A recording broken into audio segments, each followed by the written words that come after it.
agenda item for a maximum of 2 minutes total. At the request of the speaker will be given 1 additional minute for general public comment for a maximum of 3 minutes total. Members of the public who participate in public comment are reminded that they can speak to any item on the agenda or a matter within the jurisdiction of the Board of Police Commissioners. Public comment is your opportunity to address the board, so you are free to express your opinion on matters before the board and to generally express when you disagree with other opinions expressed. However, directing your comments to other individuals who have spoken or attacking others who have expressed their opinion shall be deemed off topic, and your public comment period will be concluded. Members of the public, if you choose to participate in the public comment portion of the agenda, you can participate in this meeting in a number of ways. They're outlined on the agenda. If you wish to listen to the meeting, you can call into the phone number listed on the agenda that are designated for call-in and listening purposes. Madam Secretary, we will now go to item 1 on the agenda, the report of the Chief of Police. Good morning, Commissioner Briggs, and the other commissioners, as well as our City Attorney, Executive Director Richard T. Fank, Inspector General. Thank you for this opportunity to give our my weekly update on significant events. As I start each week, I'll begin with a COVID-19 update in regards to department operations. Yesterday was a sad day for the Los Angeles Police Department as we completed the funeral services for South Traffic Division Officer Becky Strong, a 27-year veteran of the department, husband, retired CHP officer. She leaves him as well as other family members, colleagues, and friends throughout this organization. We grieve in her passing, and we strive each day to live up to the service that she showed Angelenos in her care, her compassion, her desire to serve the people of the city. Please keep her family and all of our members of this organization in your thoughts and prayers as we join all of Angelenos and all of us in this country, in this world, in dealing with the terrible impact of this pandemic on all of our health and our safety. This past week, we did see some leveling off of new cases, much as we've seen here in the LA County area, in regards to the Delta variant of the COVID-19 virus. We've had 45 additional cases this week. As a recall, that was 52 last week. So we have seen a slight reduction. We did have 4 hospitalized individuals, new hospitalized individuals this week. I'm grateful that the previous 4 that were hospitalized have returned home and are still recovering from this. As of today, we have 134 of our personnel that are at home recuperating. That's an increase of 12 from last week. And return to duty now stand at 2,759 individuals. That's an increase of 26 personnel. Our mobile vaccination planning process is in high gear. My ambition is for us to have presence in each of our stations across the city for a 2-week period that will begin as early as next Monday. The personnel will be there to invite members of the organization to take this vaccine as a lifeline to their safety, as well as their family, their friends, and certainly the public we serve. They'll be present at the station for 20 hours, of course, that day to ensure coverage for both the night watch and day watch of our personnel. And then they'll return for 28 days later to administer the second dose. We continue to work with the city and are anxious to see guidelines developed and implemented that, as City Mayor Garcetti and others have indicated, will require all members of the organization to be vaccinated or frequent testing for the COVID-19 vaccine or virus. Next subject I want to go to is regarding significant events. And I'm going to cover address 2 different events or situations, and then also address 3 categorical uses of force. First, I visited the site of the June 30th explosion recently and met with a number of families, 4 different families and spoke with them, as well as reviewed our activities at the site, including most recently asking for a door-to-door canvass again of those individuals that live at each of the residences along that 27th Street corridor. Purposes of that is to update ourselves as we work with Emergency Management Department and other parts of city government, including Councilman Karen Price's office, and understanding the exact status of repairs, as well as the ability to rehouse those individuals that have been displaced. There have been over this last week, no additional individuals that have been able to return home. That is caught up in a myriad of some involving landlords and claims adjustments, and some the locations are still awaiting windows and other repairs. We continue to have a 24-hour presence at the site with daily outreach and engagement. I'm proud of the work of Newton Division. Their senior leads that are there, as well as the outreach has included supporting the young children that are in that area that are now returning to school. This past week, they held a backpack giveaway, if you will, as an outreach and engagement, and 75 young children in that area were provided backpacks and other school supplies as they start both yesterday and Wednesday.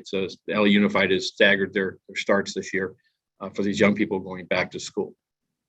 Second issue I want to address is a protest and what was permitted to be a march this past Saturday at the South Lawn of City Hall that turned violent. There, the department learned of a protest group against government mandates to be vaccinated and wearing masks. That protest group filed for a permit, was granted that permit for First Amendment assembly.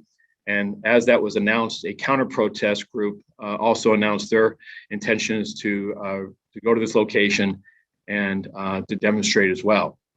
The department made efforts to meet with all sides of this protest and the counter protest organizers ahead of the event, and to ensure that efforts were made to facilitate both groups' expressions lawfully, to keep the peace and ensure that violence did not occur. Unfortunately, that was not the outcome here on this event. Neither of these groups were quote unquote pro-law enforcement. In fact, both had expressed anti-law enforcement views, with the protest group indicating a more right-wing ideology, including anti-LGBTQ positions, as well as other type of remarks or positions. And on the other counter-protest group, again, militant style advocacy for violence against the government, against the state. We monitored social media on both sides of this for the possibility of violence and to understand what tactics might be employed. On the day of the event, we deployed nearly 100 personnel from across the city, uniformed personnel that would otherwise have been in other parts of the city providing for the safety and welfare of Angelenos. That draw on resources was meant to help facilitate these demonstrations, to keep them safe and to keep the surrounding public and community safe. At the height of this event, about 500 protesters were at the South Lawn about 2 o'clock in the afternoon on Saturday. In response, there was approximately 30 to 50 counter protests that were at the First and Spring location, both in front of City Hall and police headquarters. Approximately 2:30 in the afternoon, the two groups clashed with about 5 to 10 individuals involved in a physical altercation, while others cheered on and made antagonistic threats of fists and remarks at each other. That clash lasted for about 2 minutes. During that period of time, there was an individual who was stabbed by a protester that was stabbed by a counter protester. Our squads of officers that responded separated the groups and began rendering aid to the protester who had been stabbed. LAF Fire Department transported that individual to a nearby hospital where he was admitted under critical condition. He appears that he will survive his injury. We also learned during that period of time that there was a KPCC reporter that had been attacked by a protest group within the South Lawn area. Once these two groups were separated, assigned squads were placed with both opposing groups to keep them apart, and there was no additional clashes that occurred. Groups began dispersing over the next hour and a half. By 5 o'clock, the majority had left, with the original protest group still remaining about 50 strong, if you will, within the South Park area. By 8 o'clock, all had left the area. Injuries from the event included the stabbing victim, whose injuries included a lacerated heart and a punctured lung. The extent of the injuries to the KPC reporter were believed to be minor. However, he has declined to complete a crime report or participated in a crime investigation of those that assaulted him in the South Lawn area. The department worked through the weekend to identify the stabbing suspect, and yesterday we released a community bulletin with imagery of the individual we believe responsible for that vicious assault. The protesters there's also two individuals, a protester and a counter-protester, that made mutual reports of battery against each other, and those will be investigated. Fortunately, there was no department personnel that were injured, and there was no use of force or use of less lethal during this occasion. However, let me be very clear.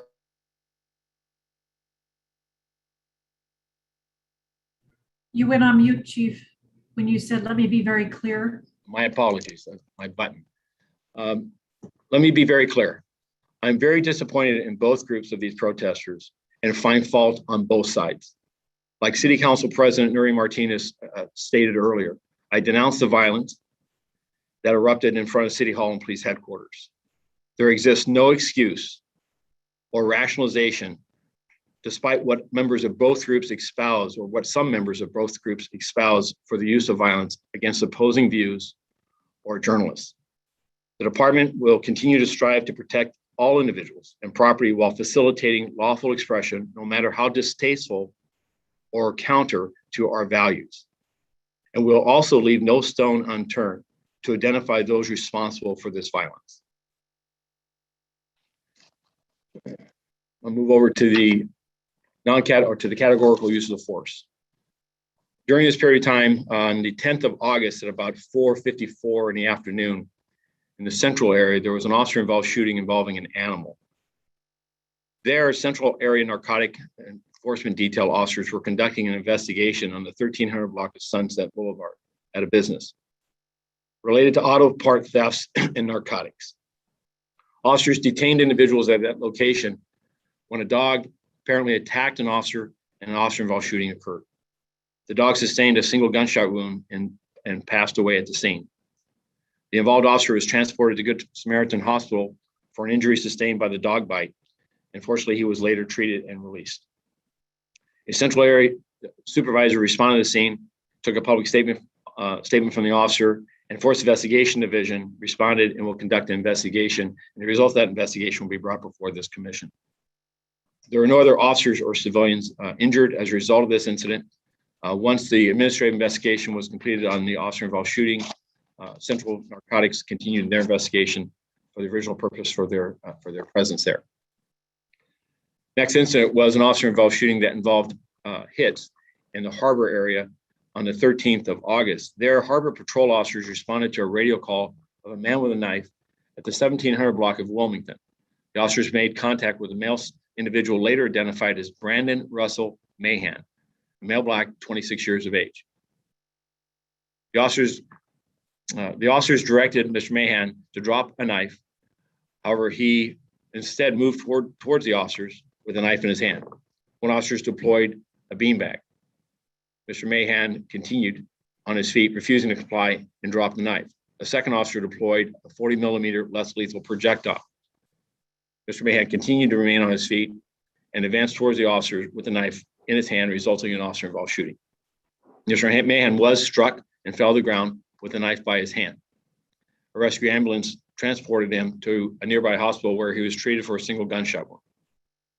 He's expected to survive this injury. He was charged with an ADW with a knife.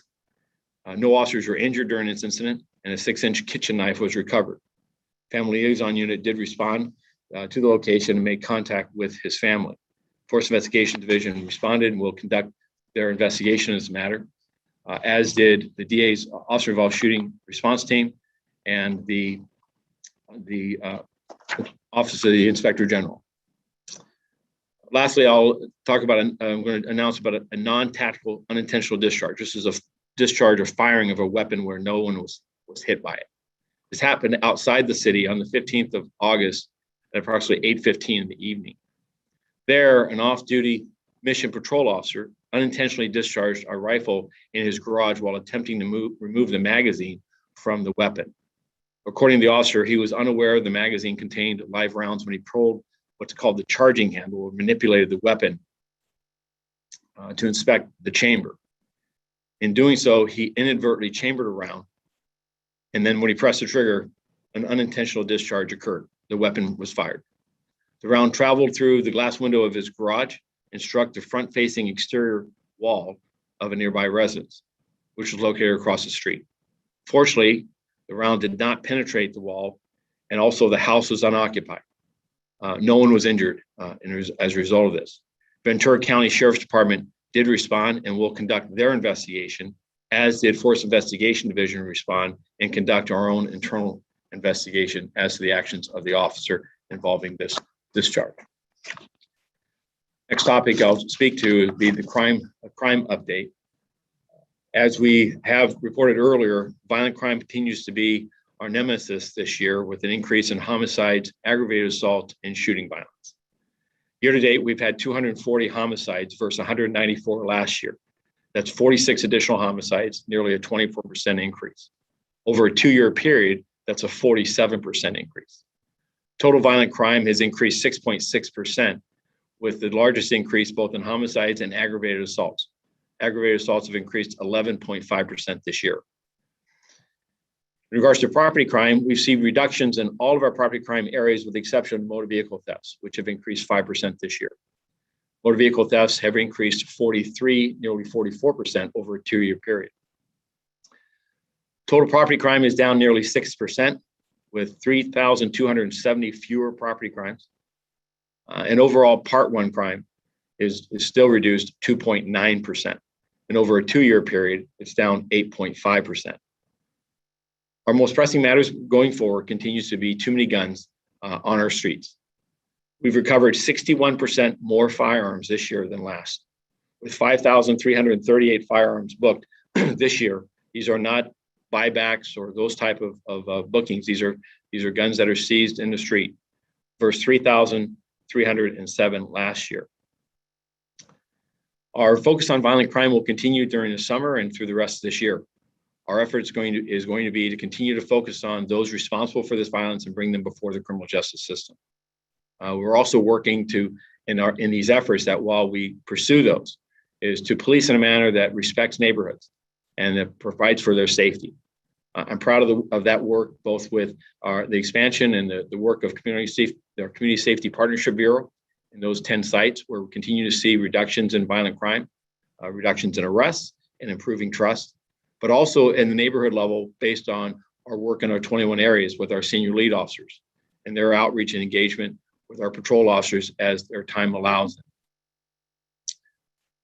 Before I move on to our personnel strength, as I do each week, I'm going to give our stats on our officer-involved shootings and in-custody deaths. Year to date, we've had 3 in-custody deaths, which is no change from last week, versus 2 from last year. Our average is just under 3, or 4-year average. Our officer-involved shootings total 25 this year to date versus 18 last year to date, which is just under a 39% increase. Our 4-year average is 23 officer-involved shootings at this time by this time of the year. Moving to our personnel strength. We have a total of 9,410 sworn personnel. This is not a change from last week. Our stat numbers remain as of the end of July 31st. Next week, I'll have an update that will give you a mid-month update reflecting our most recent academy class. This still has us under the desired deployment of 9,706, which is our target amount by the end of this fiscal year, which ends June 30th of 2022. That's 296 additional officers I hope to see us add to our ranks as we go about the public safety of this community. In our civilian ranks, we have 2,695 individuals. Our goal is to have 2,842 by the end of our fiscal year, which is 147 additional personnel that will work assignments such as our custody services division, various audits and inspections, freeing up sworn personnel so that they can also work in what their real desire and best suited for, which is on our streets and in our investigations of violent crime and other public safety matters. That concludes my reports, and I'm happy to take any questions. Thank you. Thank you, Chief. I want to go back to the crime stats that you briefly touched on.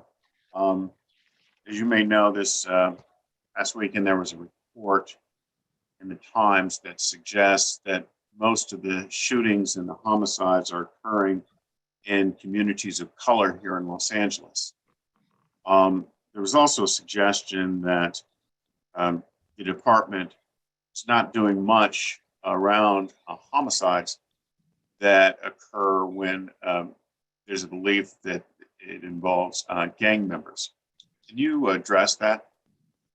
Certainly, the value of life exists across the board, regardless of the individual's involvement in street violence or gang involvement. The resources applied to a homicide investigation, to a shooting violence, are some of our most intense, only matched by sexual assaults. The number of personnel working South Bureau homicide per homicide case is the highest number of personnel per case in the city. That is a direct reflection of the type of cases that particularly South Bureau and Central Bureau are faced with in regards to their homicide and shooting violence.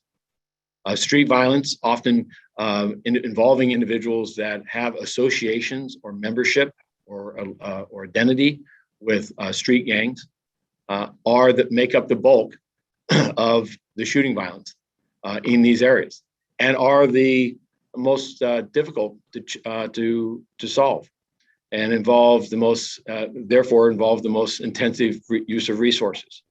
What we know works in those communities, because we see it within community safety partnership and their neighborhood level engagements, is that shooting violence can be solved with the help and support and participation of those very neighborhoods in which this violence is occurring. So this is where our work is, both an assignment of personnel and the resources. We do not minimize a death in any fashion or form, and our resources are committed. And what I would ask for in response to reading that article, as I did yesterday, is for our society to reflect upon its categorization of time of these crimes. Because while the article suggests that the police department will lessen its response because it's gang related, I reject that. But I do believe there are parts of our community that don't reject that, and that look at this as a part of a community culture or nature of the existence that they have to somehow accept. Our effort is to counter this and not to allow the status quo. Our investment in community safety partnership in those 10 most violent and most violence stricken neighborhoods is to ensure that that community builds from within its safety plan, its assurance that this is not an acceptable way of life in any part of the city, and that they'll work together and involve the police as well in that solution. And what we see from that over this past decade is those type of results. My goal and our goal as a department is to have the resources to expand those type of engagements, because we truly believe in community policing, that in that shared responsibility, that it is all of us responsible. And that includes the media.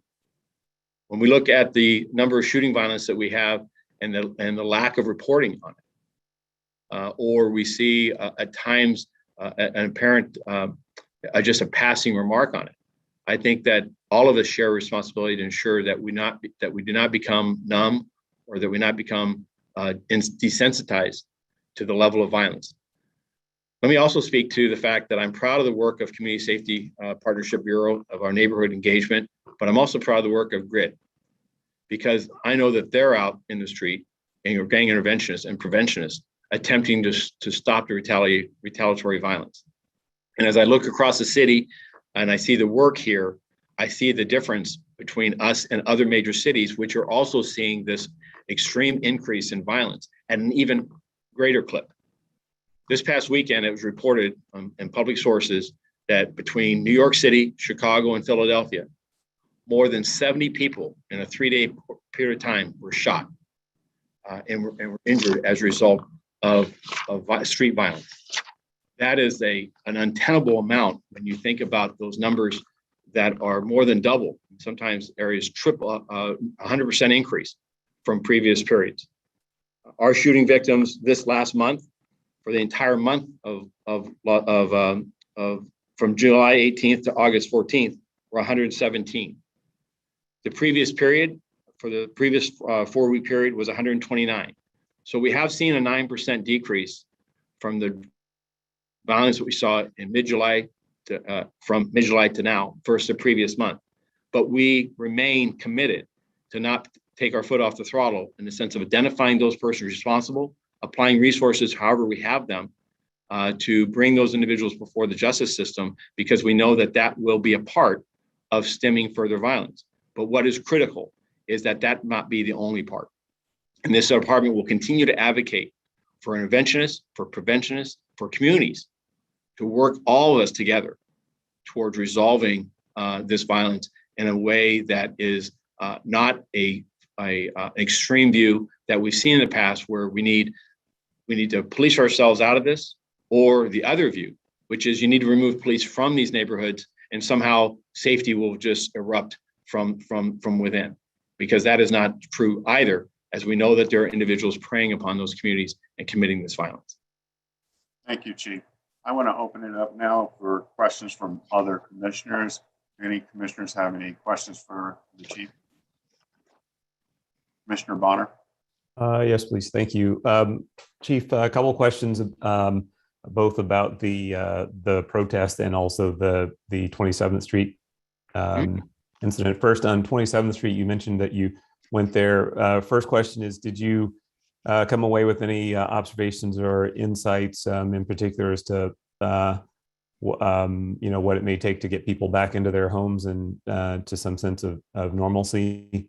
And the other question is, what is the status of any of the ongoing investigations?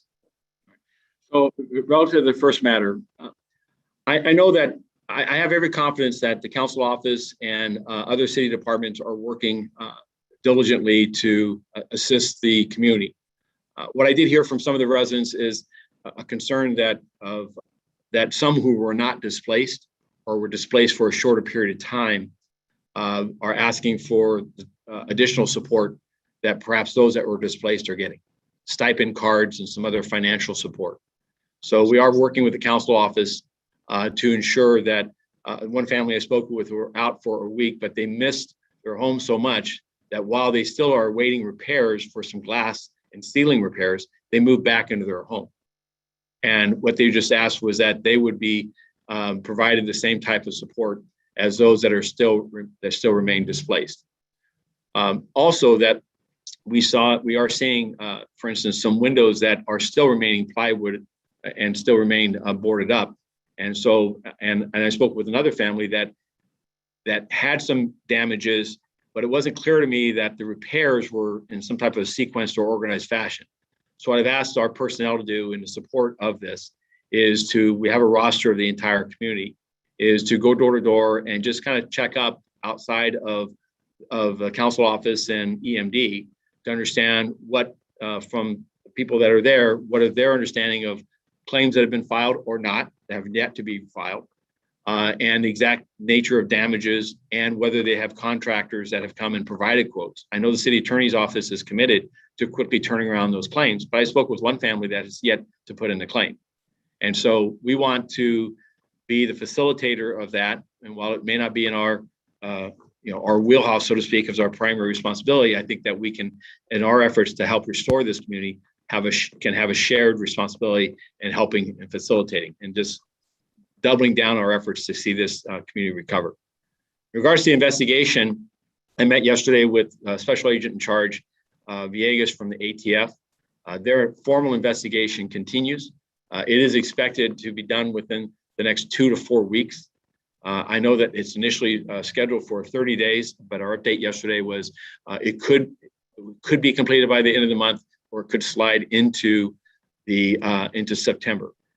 The internal investigation, top to bottom review regarding the operations of the explosive sections of the Emergency Services Department, I expect to have completed within that time frame as well.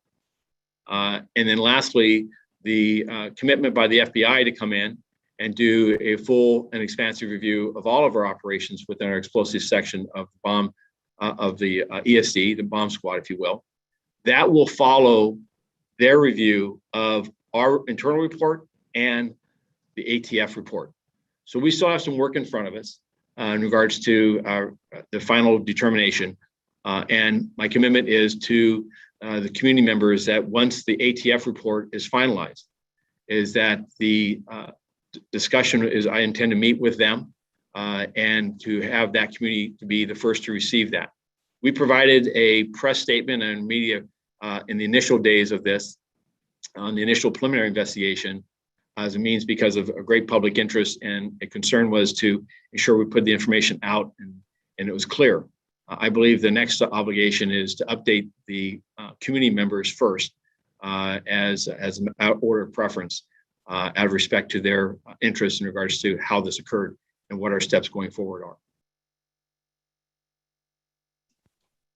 Thank you very much. I appreciate that on both fronts. On the protest, the one, as I missed it, if you mentioned the number of arrests, if there were that were made. There were no arrests that were made. Okay, there were no arrests. And then also you made a couple references to, as you were characterizing the nature of the protest and counter protest and both sides, so to speak. What was your impression? Was this, really a matter of two, identified factions that were engaged in counter protest, or was it or did each side also have just a broader kind of number of factions that happened to be on one side or the other? In other words, was it really that simple as two competing and opposing sides, or was it a collection of groups with a collection of interests? So it's our assessment from our gathering of information, public sourced, that we're dealing with two opposing ideologies. What, for sake of order, a right wing and a left wing ideology. The right wing ideology was the protest group, a group organized that were not pro-police, that were anti-mask, believe COVID is a hoax, anti-LGBTQ, and have participated in other protests along similar lines of expression in the past. On the opposing side were individuals that opposed right-wing ideology, that were more anti-fascism, anti-capitalism, and troublingly also had a militant opposition as a means of a willingness to adopt violent actions as a part of their expression. I think both these groups demonstrated that on Saturday. And what is really the most troubling aspect, and certainty of why I wanted to close my remarks about those groups, that the police department will make every effort to facilitate lawful expressions, to not be the target or to create ourselves as a provocateur, and to maintain distances. We've seen opposing groups in this city for years, decades, that can come very strong, very emotionally, very ideologically opposed ideas, and to conduct themselves without resorting to the type of violence we saw this weekend. And that's what we expect. And when that doesn't occur, our actions will be prompt, and our pursuit of justice will continue well after the event. So the individual that's responsible for that stabbing should step forward and should surrender.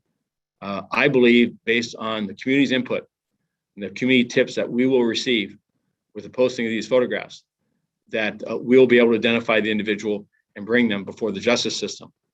For the reported attack against the reporter, unfortunately, the decision was made for that individual not to, at this point, file a criminal investigation or file a crime report.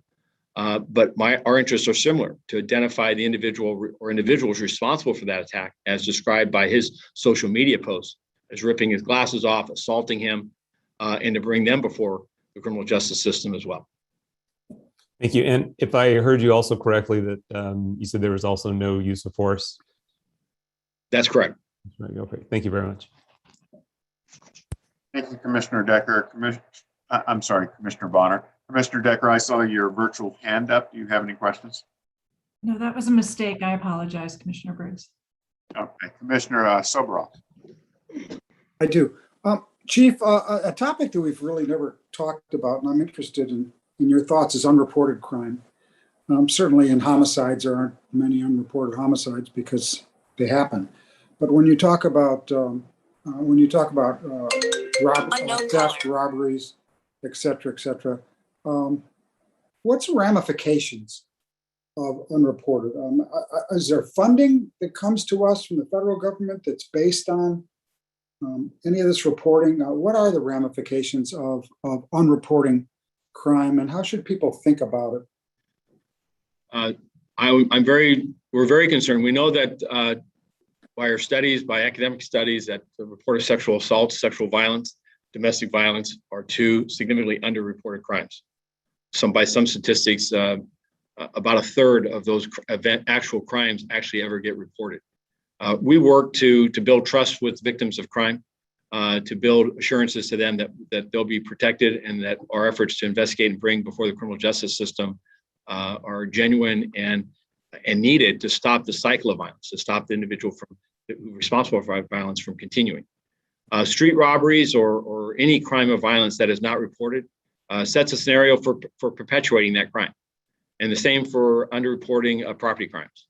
A person breaking into a home, vandalizing, committing petty thefts or other types of property crime, and who's not, when those instances aren't reported, then we're unaware and either can bring justice and support to that victim, but also we're not drawn to, for instance, in property crime or in street robberies, both of which we see to be patterns or series that the involved offender continues in their assault on a community, that they're allowed to continue unnoticed or unrecognized as to their severity.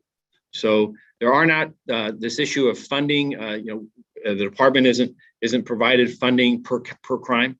It isn't provided funding in relationship to the number of instances we report. But it is important that as we understand safety in a community, that we understand the instances of crime. And that is primarily done through the reporting of it. Got it. Thanks. Any further questions, Commissioner Soboroff? No, sir. Thank you. Commissioner Clanche, do you have any questions? I don't have a question, but I do have a comment. Chief, I was out 27th Street as well, received a tour from Chief Labrada and Captain Baez. And one of the things that I mentioned was the importance of reaching out to 28th Street Elementary School as kids were going to start going back to school, which happened yesterday, that we connect with the school to address any social emotional issues that might occur from living, right in the middle of a blast.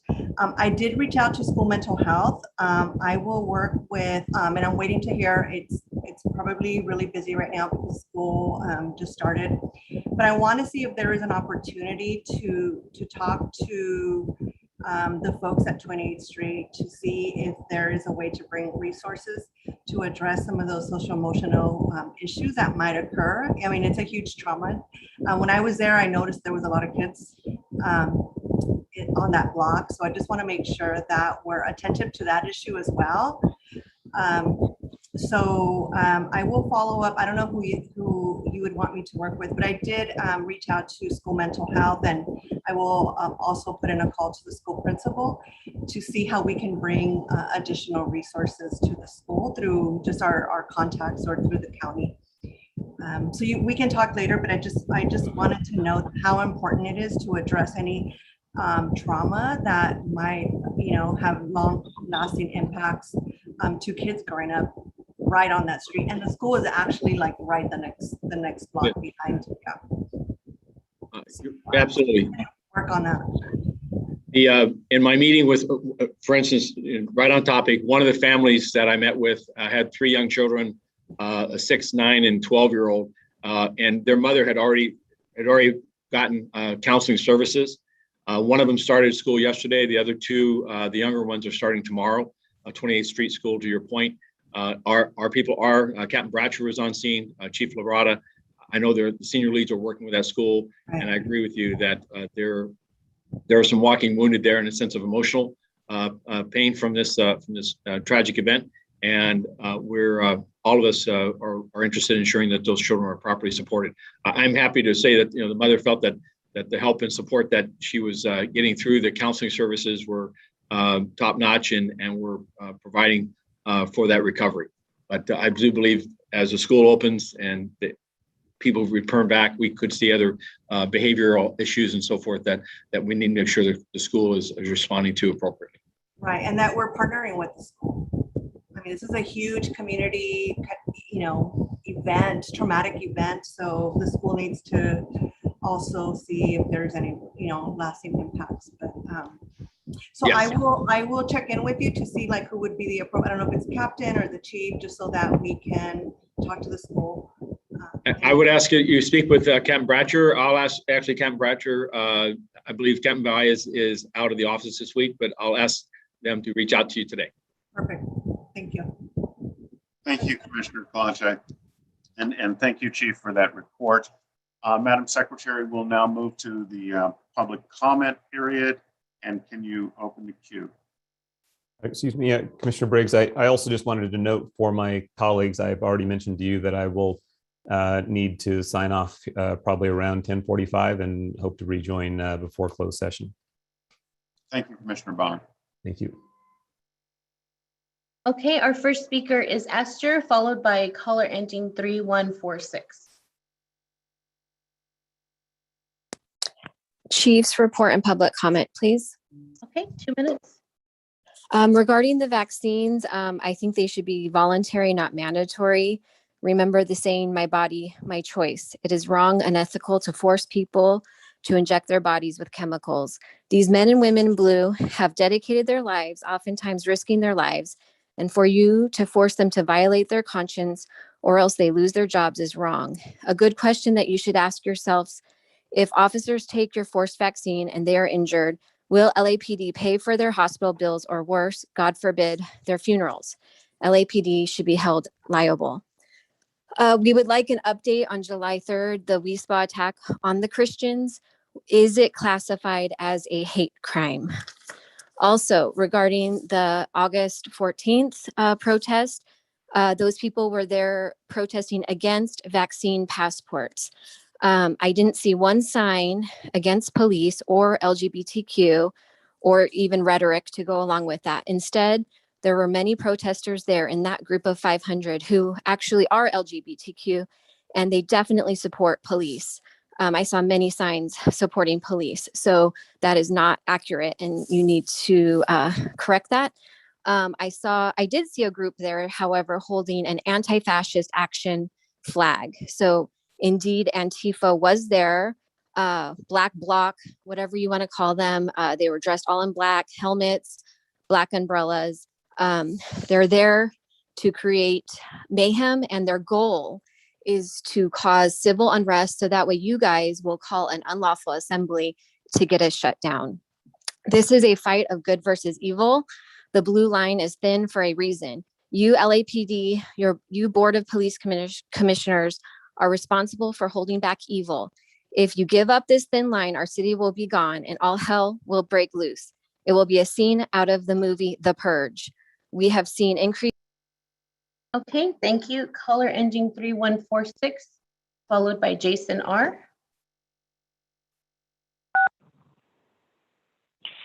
Hi, public input, Chief's report, the drones and the Leary. Okay, 3 minutes. Great. Well, in the Leary, I noticed that they called for backup, which didn't happen for Albert Ramon Dorsey, and well, it's just too bad. I am for Native American Lives Matter, and I would say and do anything to help save a life, to have the police not kill anyone, because 95% of the problems go away if the police could have figured out how to never kill anyone, just as somebody's maybe shooting a gun. See, we don't need the president, Briggs. We don't need you possibly, maybe for one thing. I have laid forth by voice how to get out of the problems that you keep asking about. Going to 31 precinct locations doesn't change anything. You see, I know you wish to do good, but the display is not going anywhere. Okay, it's worthless.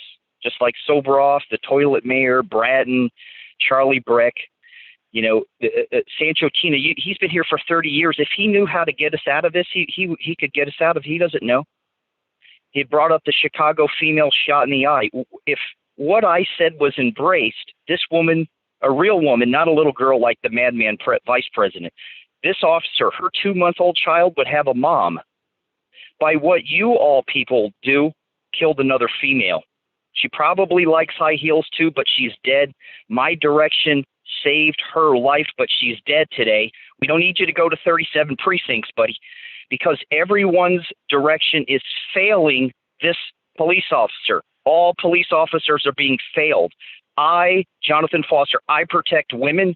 I protect the family. I protect the police. That is the only way to protect the public. We don't need you to go to 37 precincts, buddy. We need you to figure out how to get them to stop killing people, okay? And this leaves the entire program of the police department from all things you don't like. This is how to get out of it. So we don't need you 5 people and the toilet mayor. He's going to where? I thought he was committed to here. He's not committed to here. Who is committed to here and to not killing people anymore with the badge on? I know you got a hard job. I know that the Congress has failed you.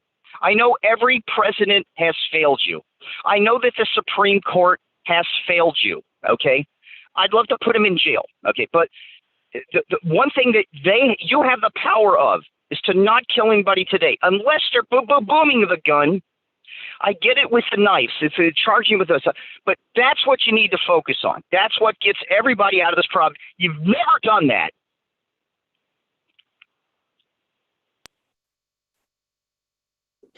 Okay, thank you. Next, we have Jason R., followed by Bill.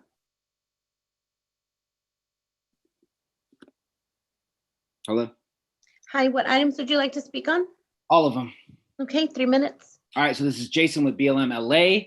This past Saturday, Nazis, fascists, right-wingers, and anti-maskers assembled in front of their headquarters, the same one that Moore sits in right now, and proceeded to attack counter-protesters, you know, because they can do whatever they want under the LAPD's watchful eye. On Twitter, Deputy Chief Al Labrada thanked the LAPD men and women who worked to support a peaceful First Amendment protest. How was it that the deputy chief called what happened on Saturday peaceful?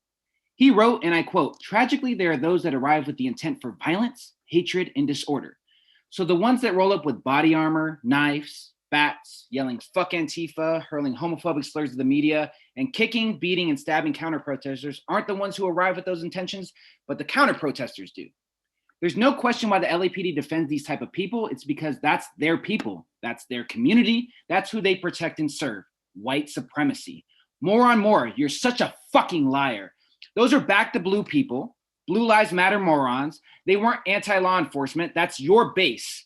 No use of force and no arrest at this protest because the majority of the crowd there were white and pro-law enforcement.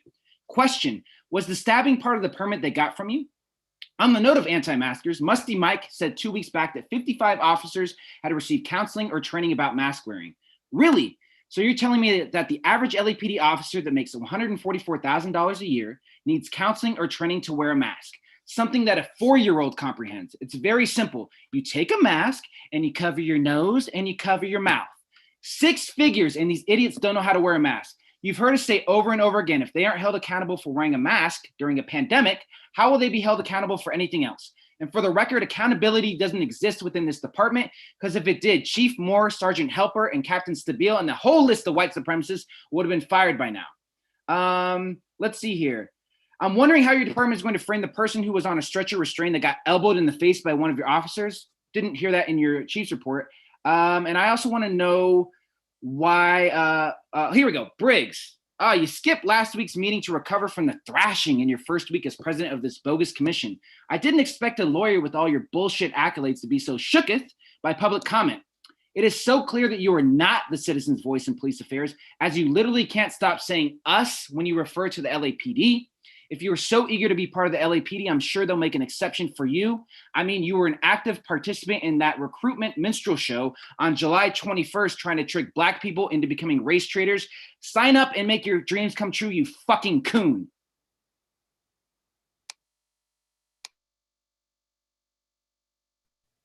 Let's go to the next caller. Okay, next speaker is Bill, followed by Charles Dempsey's. Good morning. I'd like to speak on all items, please. Okay, 3 minutes. Great. Appreciate the offer here of a donation to upgrade the department's fixed-wing aircraft. Reading it though, the question, if you haven't used the plane since February of last year, I would just wonder how essential the missions are that the plane is being used for, and then how you fill that gap in between. I'm an aircraft owner myself, and I'm very aware of how expensive these things are to operate. So taking the $160,000 may be a good thing, but I would just wonder what is the ongoing cost to operate the aircraft, maintain the airworthiness certificate on it, and to maintain the pilot proficiency in it, as opposed to what the other alternatives are. So it just asks the department to make sure that you're not spending more money than you're getting and taking the donation and applying it towards the use of that aircraft.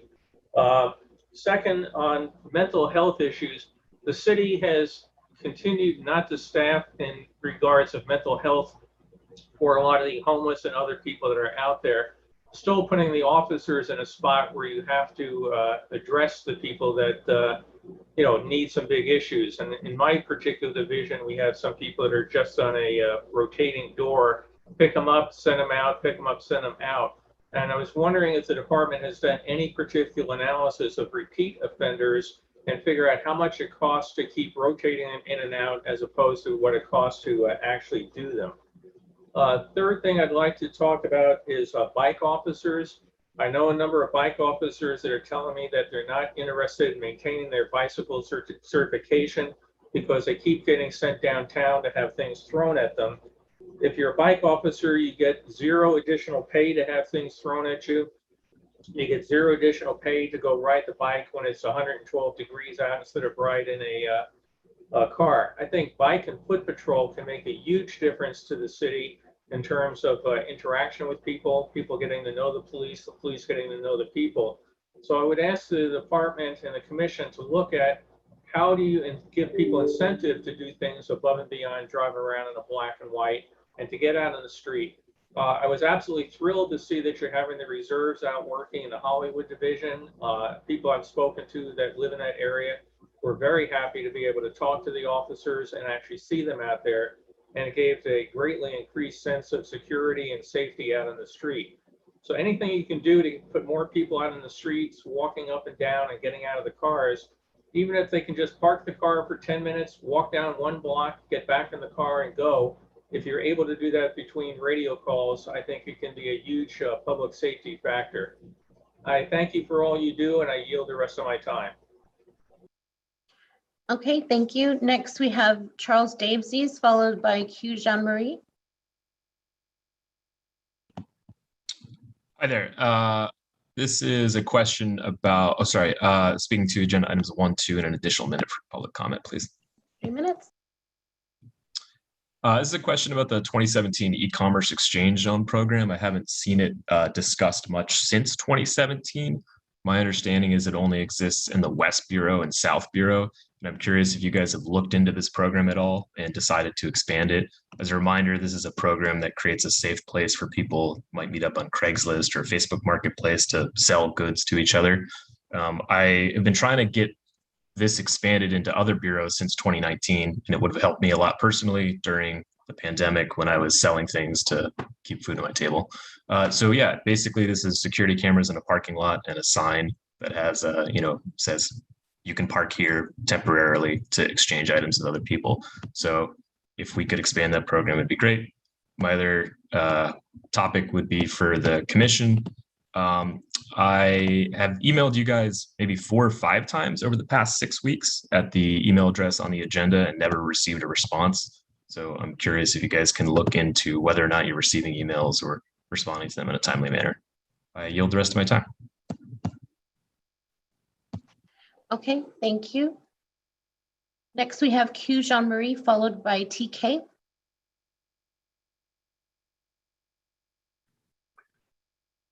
Good morning. Good morning. What items would you like to speak on? All of them, please. 3 minutes. I would like to begin with a passage from Proverbs 30:9. If I have too much, O God, I might deny that I need you. But if I am poor, I might steal and bring shame to the name of my God. In the 1960s, nearly 100 years after Black folks were allowed to leave their slave masters and were forced by the KKK to migrate and redlined by government into these ghettos in which most of our people still live. So you can't say it's that long ago. What happens is people come in, they gentrify these communities. And yet since the 1860s, we have not been able to put enough resources into so-called ghetto communities to uplift the lives of the people in these communities. It is insanity to keep doing the same thing over and over again, expecting a different result. We keep building police forces, but not people. We keep building corporations, but not people. Regarding last week's protests, let's be clear. For years, we've been going to actions, and every time white supremacists are protesting, there are tons of police officers making a perimeter of protection around them. This is not an opinion. This is what I've seen. Yet it never fails that they often engage in violence. It is interesting that no force and no violence were used on those protesters. Regarding the 134 police officers who are at home recovering, yet folks are complaining about wearing a mask. You can't expect people to respect your life when you don't respect their lives. Children need more than backpacks, by the way. They need housing, they need stability, they need compassion. In regards to guns, where are these guns coming from? Again, gangs in LA did not come about till the 1960s. That is 100 years after folks were released with nothing from being enslaved, nothing, and had to force their way and were forced into ghettos. They couldn't live in certain places because of redlining. These are the same communities we're talking about. Who are bringing the guns into these communities? We don't have gun manufacturing in Compton. We don't have gun dealers. Most of the guns that are coming into our community, somebody is bringing them in. Who's bringing them in? Why is the focus not on the root of the problem? We're going to build large police forces like we did in Afghanistan and eventually put $2.3 or $6 trillion into these police forces, but the people are not built. And so this community continues to deteriorate. Okay, thank you. Next, we have TK, followed by caller ending 2992. Hello, Hi, what items would you like to speak on? all of them, please. Okay, 3 minutes. First off, I'll remind y'all that we're on stolen land. This is Keish, Tonga, Tataviam, Hachiman, and Chumash land. Want to honor all the lives that have been stolen by law enforcement, over 640 in the past 7 years, and hundreds of thousands for the past 500 years. First off, the families that have been impacted by the bomb in South LA have not been getting the help that they need. Y'all keep going on here, and the chief keeps going on here like y'all are working with these families, when in fact, they were out protesting yesterday because they still don't have the resources they need. They still don't have housing. They still have trauma, and they still haven't gotten any compensation. They're still displaced. So stop lying, Chief Moore, that you're actually in that community trying to help them when you traumatized and devastated that community. Secondly, LeMeritt Park. On Sunday, your cronies descended on a community with elders, family, children, A community that has an African marketplace and drum circle every Sunday.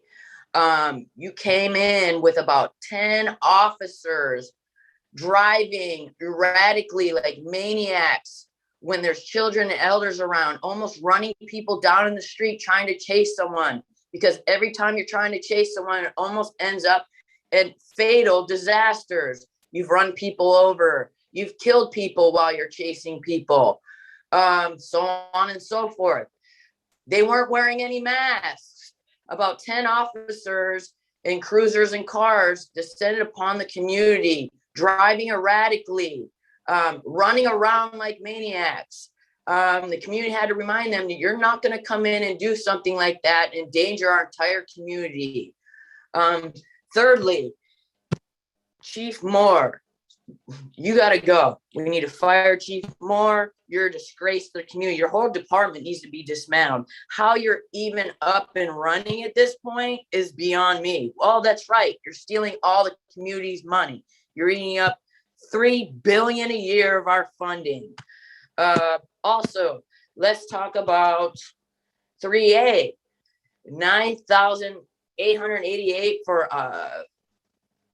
cameras, undercover cameras that could be going to the community. 160,000 3C for a upgrade on the LAPD's plane, so you can have more surveillance and spying on our community more when our community desperately needs housing, healthcare, mental health services and workers. We need all the services we can get. Y'all keep eating up our budget. Okay, thank you. Next, we have caller ending 2992, followed by Betty Lay.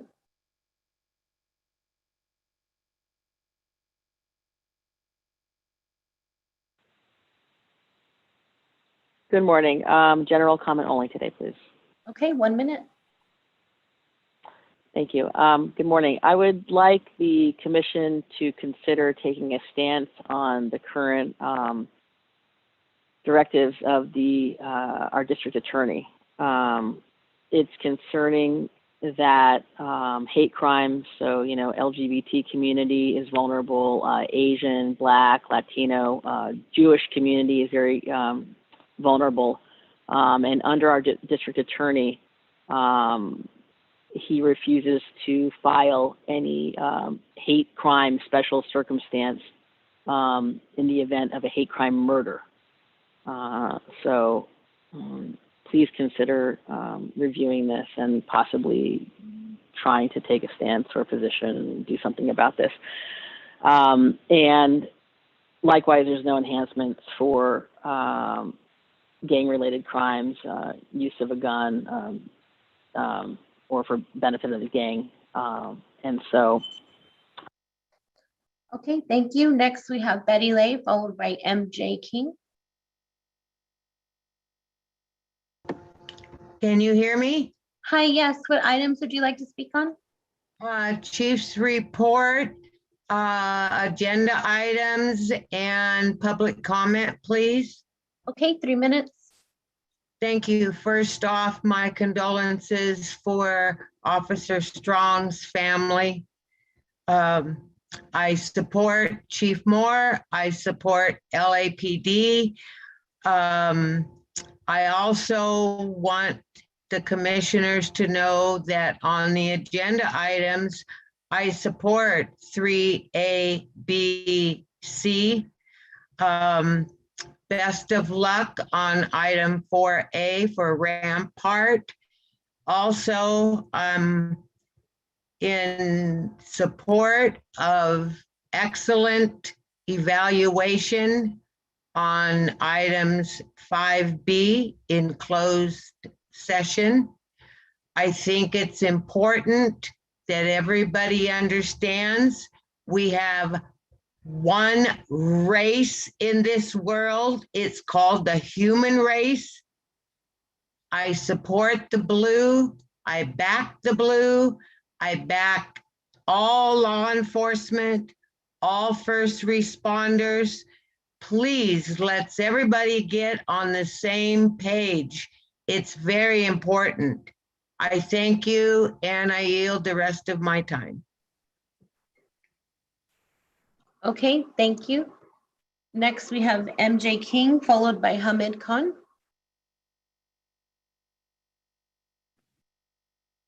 Good morning. I'd like to speak on all items in public comment, please. Okay, 3 minutes. For item number 1, resign, Chief Moore. Stop gaslighting us. Do what's right for this city and turn in your badge. It's shameful that more than 50% of your department is not vaccinated. How can you serve and protect when you continue to be the largest super spreader in LA? Nearly 25,000 Angelenos lost, including 10 of your officers and 3 of their family members, because y'all won't get vaccinated. We see you in the streets proudly not wearing masks, and with that many unvaccinated officers, you are continuing to spread it all over the city. Where's the accountability? Leadership comes from the top, and clearly there is no leadership in LAPD. Fire Chief Moore. For items 3A and 3C, they're on the consent agenda, meaning they're non-controversial and should be approved without discussion. We do not need more racist surveillance, and we most definitely reject LAPD use of drones and air fleet. They must be defunded. This is a gross abuse of our tax dollars. In response to an increase in calls for help involving folks with mental illness, LAPD previously asked for an expansion of its MEU and SMART units, but LAPD's teams have a violent and murderous record with those experiencing mental health crises.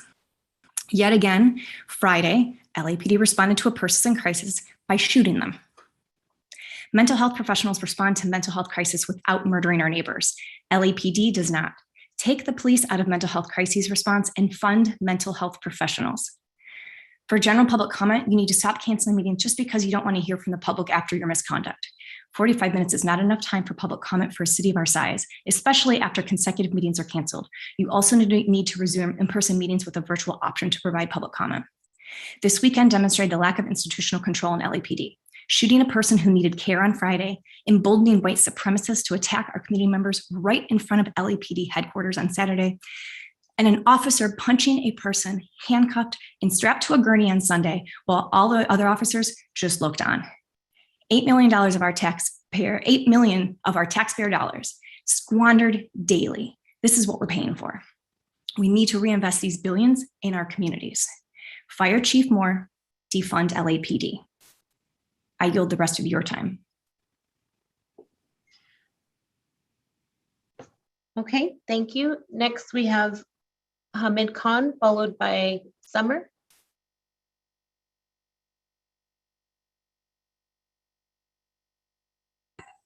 Hi, can you hear me? Hi, yes, what items would you like to speak on? All items, please. Okay, 3 minutes. So the LAPD first started to bring in a drone program back in 2014 when they were given the 2 free drones from Seattle Police Department. And very clearly the community organized and launched a drone-free LAPD No Drones LA campaign. And it was very clear that Angelenos were completely rejecting the use of drones, which led to the grounding of the drones till October of 2017. And then when LAPD started to do this PR propaganda that let's get the community involved, let's get their feedback, 93% of the community completely rejected. And this was coming from your own numbers, your own emails, and your own surveys that you had done.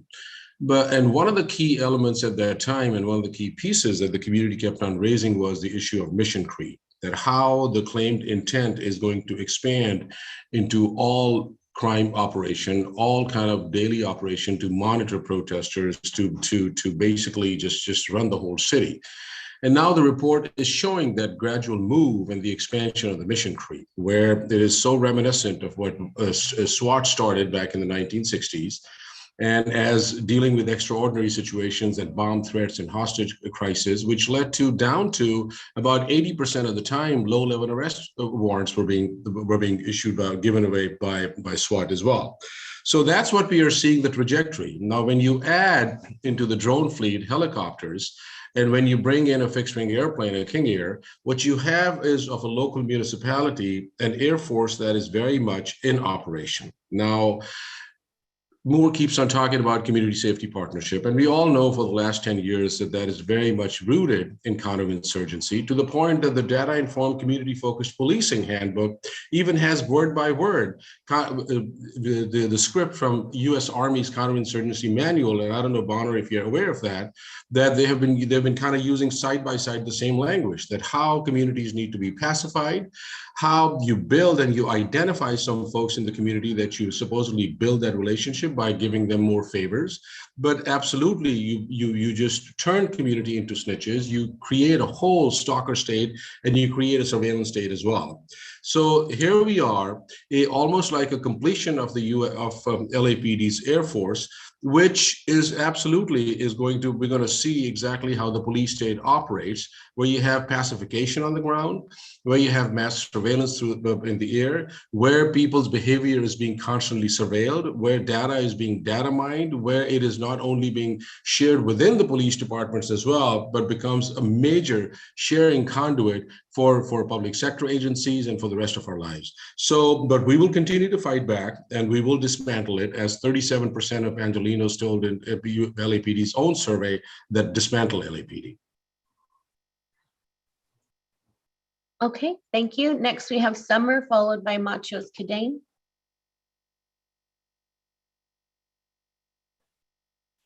Good morning. Can you hear me okay? Hi, yes. What items would you like to speak on? All of them, please.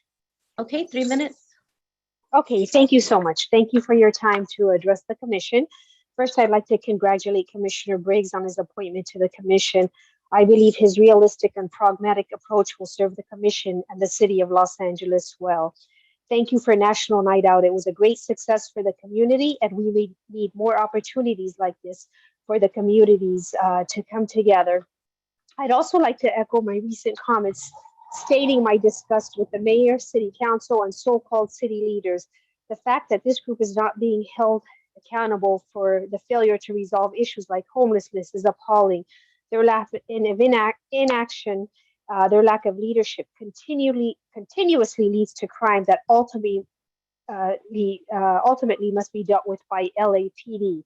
Then to stand back in silence as LAPD is criticized for actually doing something is a further travesty. This includes violent offenders that are being released on zero bail by Gascon that has no regards for victims and their families. Lack of leadership and action to allow situation to get out of control, and knowing LAPD would have fingers pointed at them regardless of how the situation was handled is shameful. Money is being wasted, resources are being wasted, and to quote unquote investigate something that money could have used been more productively, as requested by others in the community and the so-called peaceful protesters. Where is the outrage for the criminal that was storing the illegal fireworks that would have blown up and killed an entire neighborhood? Yet another instance where LAPD is being criticized for doing their job and saving many lives. I am wondering where the outrage is for the murder of Chicago police officer Ella French, a 29-year-old mother with a newborn baby waiting at her home. Officer French was assassinated. Where is the community outrage? Where is the community outrage for the officer that was shot at the police station in La Habra? I'd like to understand why some of these callers are not cut off when they launch into personal and vulgar attacks, especially to Chief Briggs, who was attacked personally. This includes his family and his wife. That is not okay. We employ LAPD. We employ them to protect us of those who wish to do us harm. And we appreciate LAPD. LAPD does not make the laws. They simply enforce them. For the so-called people that want to defund the police, there is over $9 billion that can be reinstated to address other areas. Why they want to take 1.7 billion? Only 1.7 billion is allocated to LAPD. The city spends over $11 billion a year. LAPD should not have to pay for the mistakes of current and past politicians. This is an outrage and this is a disgrace. We support LAPD. Okay, thank you. Next, we have Machos Cadane, followed by Manar Jarban. Hello. Hi, what items would you like to speak on? All of them, please. Okay, 3 minutes. Right, on the chief's report, I just want to address the lie that Chief Moore just told about neither group being pro-law enforcement. Right-wing extremists are the only ones that fly the thin blue line flag. The June 6th attack on the Capitol is evidence to that fact, and we know there's police support for the right-wing extremism. 30-year LAPD vet Sal LaBarbera tweeted on the anti-vax protest, quote, "You children have been playing in the streets for too long. Nice to see the tide turn. The police are not there for you." Sergeant Gordon Helper was in command at this protest. He follows extreme far-right social media posts, and I anticipate that this will become increasingly evident when we see the white supremacists that stabbed a counter-protester evade any semblance of justice. And if we listen to Chief Moore's own description of these protesters, anti-mask, believe COVID is a hoax, that describes the LAPD. You literally have police supporters calling regularly in opposition to the vaccine.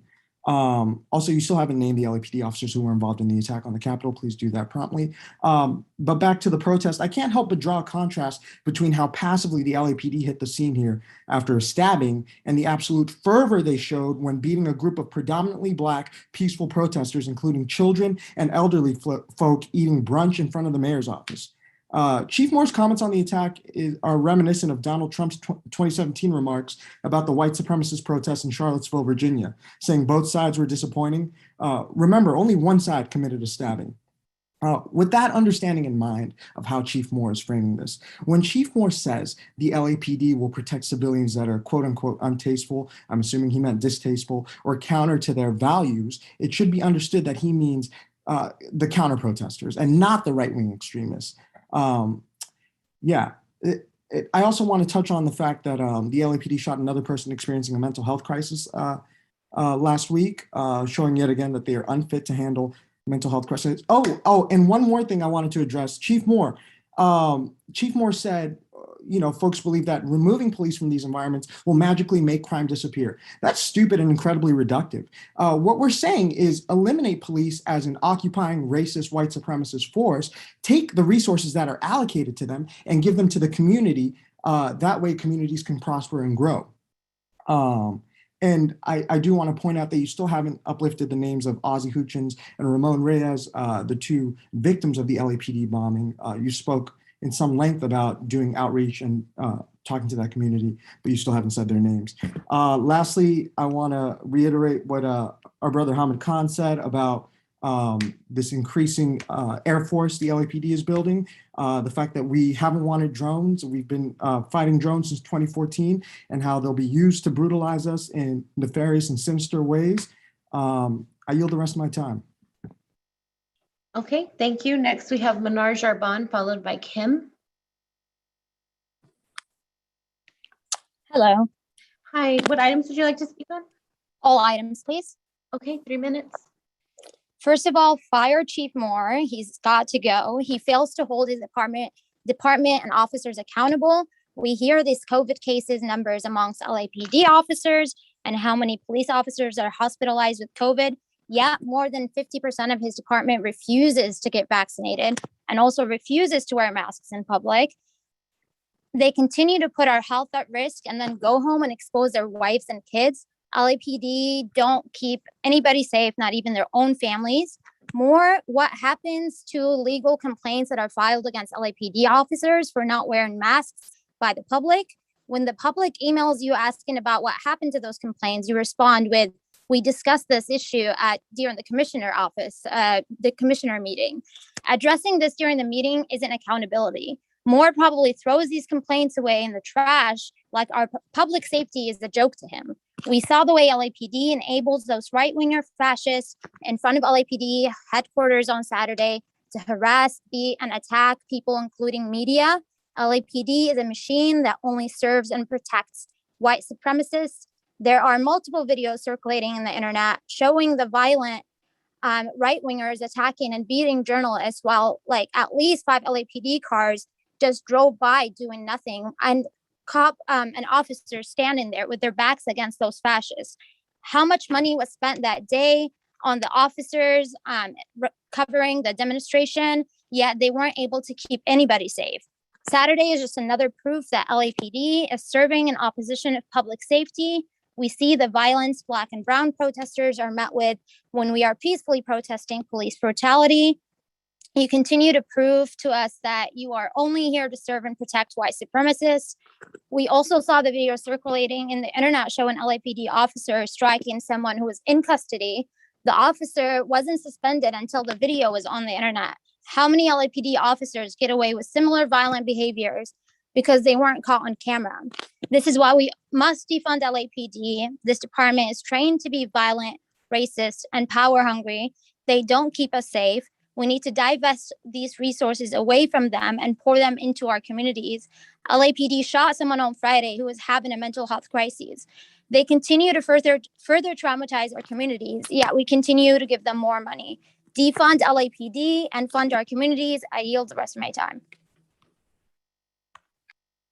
Madam Okay. Secretary, after the next caller, Kim, will take one more call. Okay, so next we have Kim, followed by Michael Williams.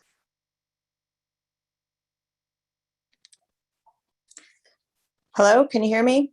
Hi, yes, what items would you like to speak on? All of them. Okay, 3 minutes. Yeah, I'm calling because I wanted to speak on, again, I'm still waiting to hear how the families are being reimbursed or not reimbursed, how the costs are being paid for all of the destruction that was caused to their homes by detonating a bomb in a residential Black and brown neighborhood. I'm still not hearing that that the LAPD's budget is paying for these people's trauma, healthcare, homes, and everything else. That's great that they gave the kids school things. That's fabulous. But where are they going to go when school is over? You guys have got to fix this, and it needs to come out of the LAPD budget, not the city budget, overall budget, but y'all's budget, because it was your fault that this happened. You had no business detonating a bomb in the middle of a neighborhood of people. And we know this wouldn't have happened had this been Santa Monica or Beverly Hills. I mean, let's get real. Secondly, as far as this recent protest goes, I watched the video of that protest. And let me just tell you, I didn't see any LAPD as the white supremacists were beating up other people. I didn't see them. They were nowhere to be found. And I've been a part of a protest, like it was previously mentioned, I think it was by Matios, that we were having brunch in front of the mayor's office, in front of the mayor's home, and we were attacked. We were doing nothing, and they were there the entire time. Where were the police when these people were being beaten up and stabbed? I saw them showing up after the fact. But because they allow, every time there is a white supremacist group, Proud Boys, anti-maskers, whatever, they're all the same. The police show up after all the violence is over. They show up to protect them every time, because, as also has been said, these are their people, which is why they're not masking up, which is why they're spreading COVID all over the city and the county, because they are creating the problem. They won't wear masks and they won't get vaccinated. I mean, pick a fucking lane. Either you wear a mask or you get vaccinated, or both even would be better, since it's your job to protect and serve, to protect the people, which none of y'all do. You don't take seriously. And then you want us to cry when one of your folks are killed. Am I happy that anyone's killed? No, I'm not. But individuals have been over 700, almost 700 individuals have been killed by the police. You guys don't give a shit about it. You don't hold anybody responsible. And yet we're supposed to have this huge big deal when a police officer who signs up for danger every day, that's their job. And we're supposed to be so sorry when an innocent, a civilian, you've killed all of them and you do nothing, held no one accountable. But yet you're supposed to, oh yes, we're supposed to be so sorry. Okay, thank you. Next, we have Michael Williams. Oh, Michael Williams has an outdated version of Zoom, so I'm not able to bring them up. Let's go to another caller then, Madam Secretary. Okay, Eugene Pestikov.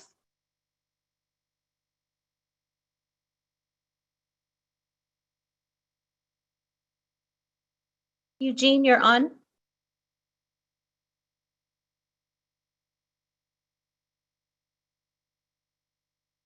Let's go to another caller, Madam Secretary. Okay, Tyler. Hello. Hi, what items would you like to speak on? All of them. Okay, 3 minutes. We all saw those videos of the white supremacists downtown on Saturday, violently brutalizing journalists, counter protesters, assaulting people, kicking people on the ground, stabbing people multiple times. And where were the police? The police were nowhere to be found. They were off to the side. And you hear this over and over again because many of us have been in the streets defending Black lives, saying that our people do not want to be killed by police anymore. And we're met with batons, we're violently arrested, kettled, brutalized, and shot with non-lethal weapons. There were no weapons fired. There were no tear gas, no pepper, like nothing. No defense for the people who were being assaulted outside of LAPD's headquarters. Why? It's pretty obvious to us, but to the other callers who, love to defend LAPD's actions, why was there no protecting and serving of those counter protesters who were there to defend people against anti-maskers, anti-vaxxers, and the recall Newsoms? We've seen what happens when white supremacists rally downtown. They violently brutalize a Black woman who is just passing through. That's why people are out there, because they are worried about the violence that occurs at these rallies, because they are standing for the people that the police fail to protect. And that's what it means to defend, okay? And so when you see those videos and there's no action, there's probably not going to be any criminal investigation at all. That man is just going to stab people freely. We'll probably see him at the next protest. Why? Because Chief Moore is a failed leader of this department. The whole system protects white supremacy, so we should not be surprised. But this man goes above that. He fails to even penalize his officers for not wearing their masks, which is just the fundamental basis of preventing a pandemic. Fire Chief Moore. He is a failed leader of LAPD. He is continuously just showing disdain for demonstrators. And this is just, it's ridiculous that we even have to call in and beg you guys to just do your damn job. This man is clearly not competent to lead this department. And he just can't even lead his officers to even protect themselves. Fire Chief Moore, defund the police, Black Lives Matter. I yield the rest of my time. Madam Secretary, thank you. That ends public comment period. And we will now turn to item 3 on the agenda. The consent agenda items. We have 3 items, A, B, and C. First item is relative to the donation funding for the purchase of a miniature video recording device. The second item is a donation for funding the purchase of steering wheel lock devices. And the third item is a donation for funding and update of the electrical system of the department's fixed wing aircraft. Do any of the commissioners have any questions on any of these 3 items? I do. Would you like to pull one out? Yes, please. Item C, sir. And we'll pull item C out. Do any commissioners have any questions on any of the other items, A or B? No. Seeing none, I move forward items 3A and 3B. Second. There's been a second. All in favor, say aye. Aye. Aye. Items 3A and B carry. Commissioner Decker, your question on item 3C. Thank you very much. Can we, I'm sorry, Commissioner Decker. And there's- Yes, sorry. Thank you, Captain Valenzuela, for coming forward. Thank you.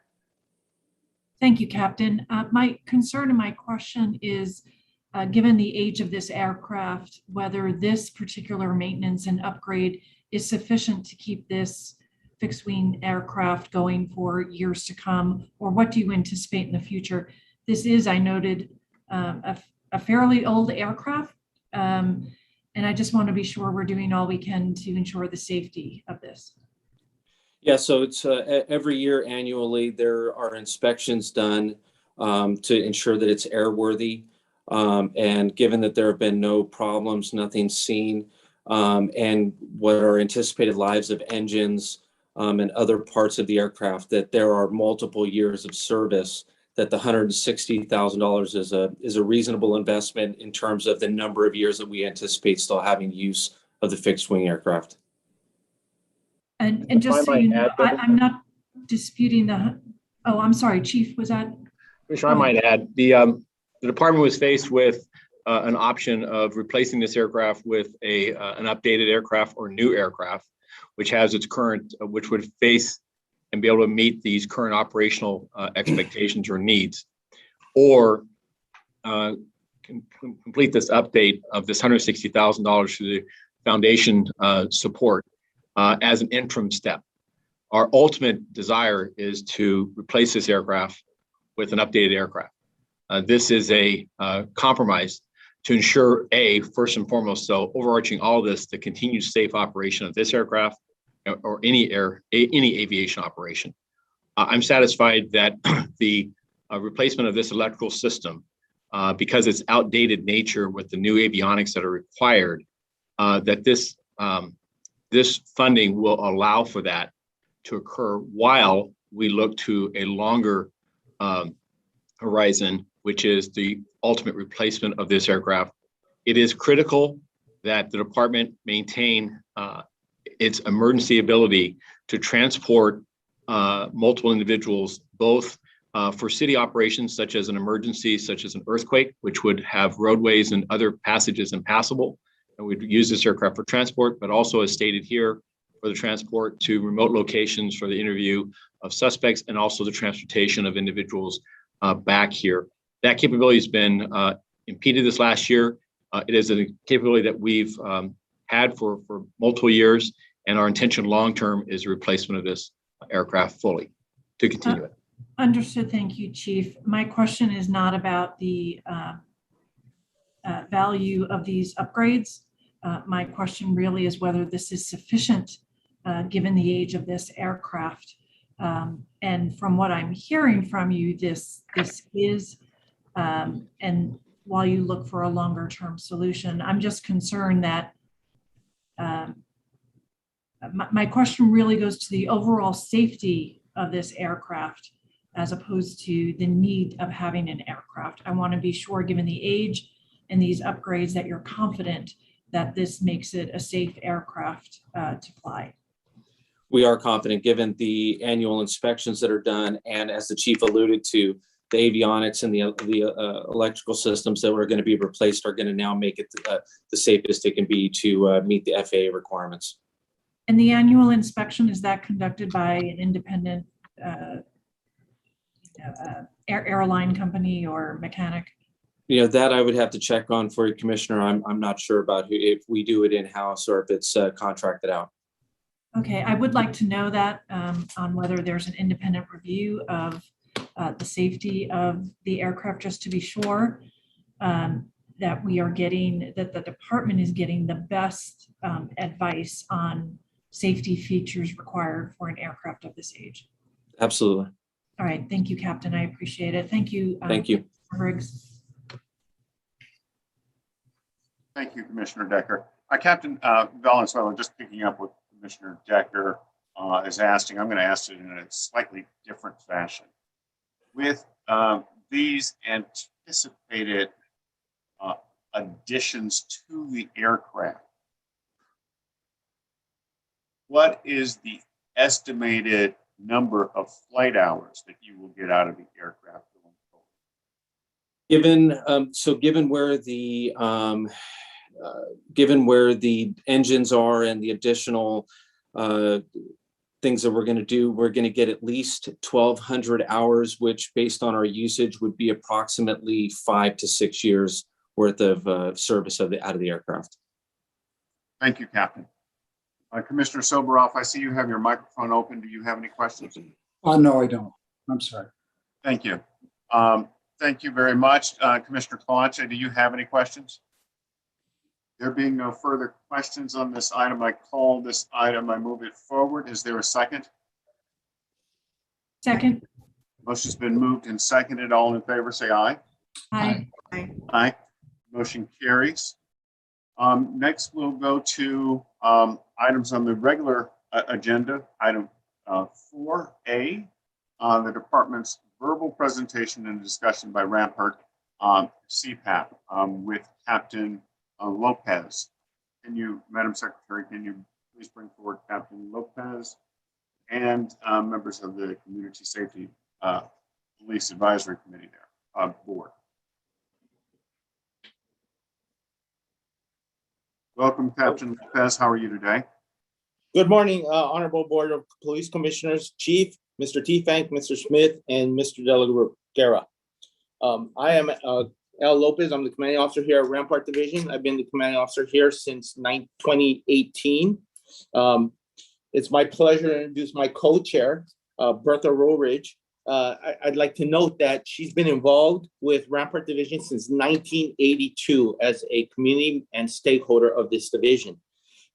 In 1993, she was instrumental in starting the Rampart Division CPAB, and she's been involved in the CPAB since 1993, and she is the present co-chair for Rampart area. At this point, we will move into our PowerPoint, which we have prepared. And I just want to confirm that you are seeing the PowerPoint. Not yet.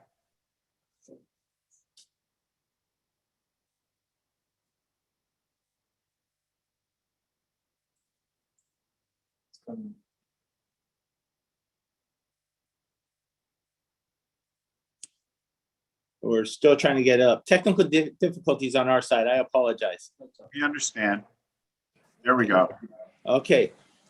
So Rampart Division is comprised of 5.5 square miles. We service a population of 165,000 people roughly, but that's based on 2010 census data. As you can see, our response time to code 3 calls is better than the Bureau and city average, and our response to code 2 calls is better than this Bureau and city average. Currently, we have 13 homicides for the division. That's one more than this time last year at an 8.3% increase. Of those 13, 4 have been cleared by arrest. 5 of the 13 are gang related. With 3 of them, one has a identified warrant suspect, and the other 2 are being investigated with good leads, and then the other 2 are ongoing investigations. And the remaining 4 homicides, 2 are classified as dispute, 1 is classified as a robbery, and 1 is classified as domestic violence with a pending arrest on that one as well. As we move forward, I look at our homicides. 8 involve guns and 5 involve knives. And that's the transition that we're seeing in Rampart Division with the transition of guns and knives as primary weapons. The other incident I'm going to bring up is our fatalities. You don't see it on this map, but currently year to date, we have 2 vehicle fatalities. That's down 50% than we were last year. But we're up 43% in our severe traffic collisions. And that's predominantly because we have 5 high injury network arteries that run through Rampart Division as we feed, as people traverse from the Valley and West Bureau into downtown LA. But overall, we're doing really good in traffic, and I want to commend our CPAB membership, and you'll hear from my co-chair how she talks about our traffic commitment to reducing crime. If you look at our aggravated assaults, currently we have 677 aggravated assaults. That's almost a 16% increase in this time last year. Of those 677 aggravated assaults, 400 of them are occurring on the streets, with 117 occurring as a result of domestic violence incident. Of the 401 aggravated assaults that occur on the street, 107 are homeless related, 74 are gang related, 334 involve strangers, and 83 the victim knows the suspect. We've made 143 arrests year to date of the 401 aggravated assaults that are occurring on the street. And then I go back to guns and knives again. Of the 401 aggravated assaults that are occurring in the street, 105 of them involve guns and 119 involve knives. And I bring that up because I want to commend my officers here at Rampart Division. Year to date, we have recovered 204 guns off the streets of Rampart. That's 102% increase compared to this time last year with 106 guns. Of the 214 guns, 152 have been suspects arrested. That's a 217% increase compared to 70 people arrested last year at this time. So that just shows that the Rampart officers out there really working hard and making some good, solid arrests. You can see that we are over in our grand theft auto, just like the rest of the city. Currently, we have 625 grand theft autos compared to 566 this time last year. That's 59 more. That's a 10% increase. But we've made 104 arrests of those 625 individuals for grand theft auto. And then I'm going to bring up burglary for motor vehicles. And the reason I'm going to bring up burglary for motor vehicles, even though we're under, I really want to highlight our theft from vehicles. Our theft from vehicles, currently our burglary for motor vehicles, we're at 735 year to date. That's a 4.8% decrease than this time last year. But our theft from motor vehicles, we are at 398 theft from motor vehicles. That is 23 more than this time last year. And the reason I bring that up is 134 of those theft from motor vehicles involve catalytic converters, and 142 of those theft from motor vehicles involve license plates. And the CPAB membership has been instrumental, and you'll hear from the co-chair talk about the crime prevention our CPAB membership has done to fight our property crime. Our focus here at Rampart Division, when it comes to embracing our CPAB membership, is crime reduction through public trust, through building community engagement and outreach, and utilizing our CPAB membership, our Community Police Advisory Board, but we've challenged the board to be a Community Police Action Board. And they are instrumental in 5 subcategories, subcommittees. One is focused on traffic, one is focused on crime prevention, one is focused on our clergy council, one is focused on our youth outreach, and one is our CPAB outreach in our neighborhood councils and neighborhood watch groups. And I will turn it over to my co-chair, my partner, who I've known since 1994 when I was a young officer here at Rampart Division, and one of my mentors, Miss Bertha Woolrich. Good morning, commissioners. My name is Bertha Woolrich, and I am the civilian co-chair for Rampart Division. Morning. With Captain Lopez. Our CPAB consists of 37 volunteers who work or live in Rampart area. Rampart CPAB meets every first Tuesday of the month at 6 p.m. Meetings locations vary and are announced ahead of time to allow all of the Rampart area begins awareness and membership to CPABs. Co-chair Rampart area commanding officer Captain Lopez, co-chair Bertha Woolrich, 1994 present. Rampart Community Advisory Board.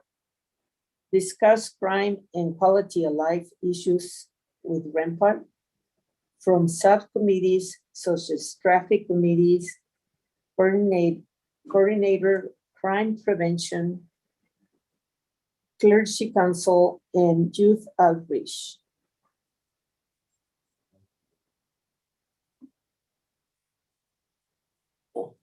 The youth. No, not yet. I didn't get that. CPAB liaison with neighborhood watch groups and neighborhood councils, provide new ideas and solutions to police, in addition to providing recommendations on police and public practice and policies, provide non-binding strategies, and commend staff as they relate to police, community, intersection, and problem solving. CPAB has remained active duty through COVID, through our COVID Zoom or remote platform to stay involved and engaged. Our Captain Lopez and myself and our coordinator, Ruben Vargas, we stay in touch since the beginning of the COVID. We did a conference first, and then we started with the Zoom, and we was in contact with all of our programs and all of our committees and Rampart Station. We had the CPEB meetings, the boosters meetings, the clergy meetings, we also have the community meetings, business meetings, and myself personal, I like to be in contact with the community. So I kept calls from a lot of different community leaders in business and community friends that I had around the area. CPEB members act as a liaison between the LAPD and the citizens to strategize the lines of communications. Rampart CPEB members put forth for their best effort and participate in community outreach for the betterment of the community. May 15, 2021, Make Kindness Contagious, Peace Walk with Iglesia Mi Cristo. 200 community members participate efforts to focus on hate crimes, awareness, prevention, and community inclusion. Asian Pacific American Month of Public Works Week, Community Day of Service, Saturday, May 22nd, 2021, and collaboration efforts to beautify and clean up the neighborhood. We challenge our residents and community partners to engage in a day of community service with families, friends, and neighborhood to make the difference. National Night Out, Rampart Station, Grab and Go food giveaway. Annual event against crime, community police partnership. We met in front of the station and we had the people give away. We have a lot of families and children, and like we always do, over 2,000 packages of food was given away to the community. We had a line of walkers. We had delivering the cards. We also had a beautiful stage put on by one of our big bands from Country and Western stayed with us for the whole thing. Excuse me, that was very nice, and there was wanted to come back and help us in anything we can. And the other side of the station by Loma Street, we have the COVID shots for the community, and it was very effective. We had a lot of people there, and it was a very good event. We had over 2,000 people or plus giving in the food giveaway. Hope in Peace Park backpacks giveaway. Helping students engage with their assignments and school supplies, and backpacks allow for hand-on experience with skills and overall better learning experience. This event was very dear to my heart because this little pocket park was built by my community, the Westlake Protectors, and we had started build it with Mike Hernandez was there and finished it with Councilman Reyes. It was a beautiful park, and my kids have a place to go and play, and get a little splash of water to go and refresh themselves. CPEP Traffic Liaison, Sunny Zapanta. Sunny Zapanta is a member of the CPEP. Coordinate with Central Traffic Division to obtain a current traffic statistics and prevent incidents, especially severe and fatal traffic collisions. This information reports monthly during our CPEP meeting. Sunny participate in a pedestrian sting operation, acting as the pedestrian for the operation.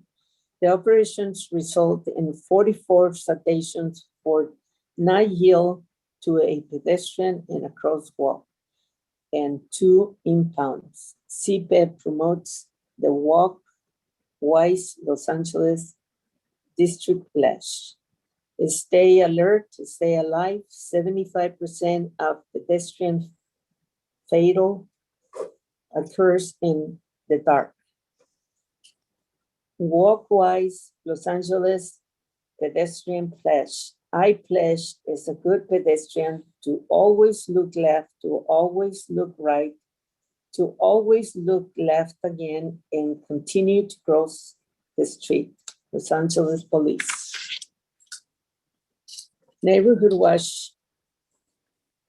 CPEP promotes and assists with the development of new neighborhood watch groups within Rampart area. In 2021, CPEP has helped identify locations where new neighborhoods watch signs were needed. 13 signs have been placed year to date. Thank you to our senior lead officers and our officer Vargas. Crime prevention campaign. CPEP partners up with Rampart cadets to distribute crime prevention awareness flyers. CPEP empowers the community to take responsibility to their own safety by taking proactive steps to reduce the likelihood of being a victim. Year to date, CPEP has helped distributing nearly 1,000 crime prevention flyers to the Rampart community. Asegure, esconda, mantenga. Lock it, hide it, keep it. License plate path, the terror campaign. CPEP have promoted an anti-license plate path campaign in Rampart to raise awareness and prevent license plate theft. Year to date, 400 vehicles has been equipped with theft deterrent license plate screws. Thank you again to the senior lead officers and Officer Vargas. And here inside, we have the command post that we take most often enough to any of the areas where we have a lot of traffic. We set up a table and we give all of our community flyers, important papers for them to be informed. All the little kids come out and we give them books, we give them little toys. So the next time they see the command post, they grab mommy's hand and say, let's go to the command post.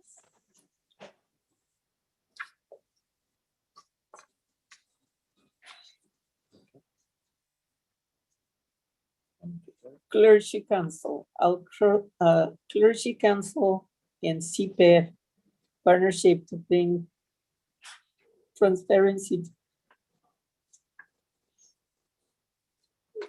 to the community, collaboration with Rampart personnel, and demonstrate together we are strong.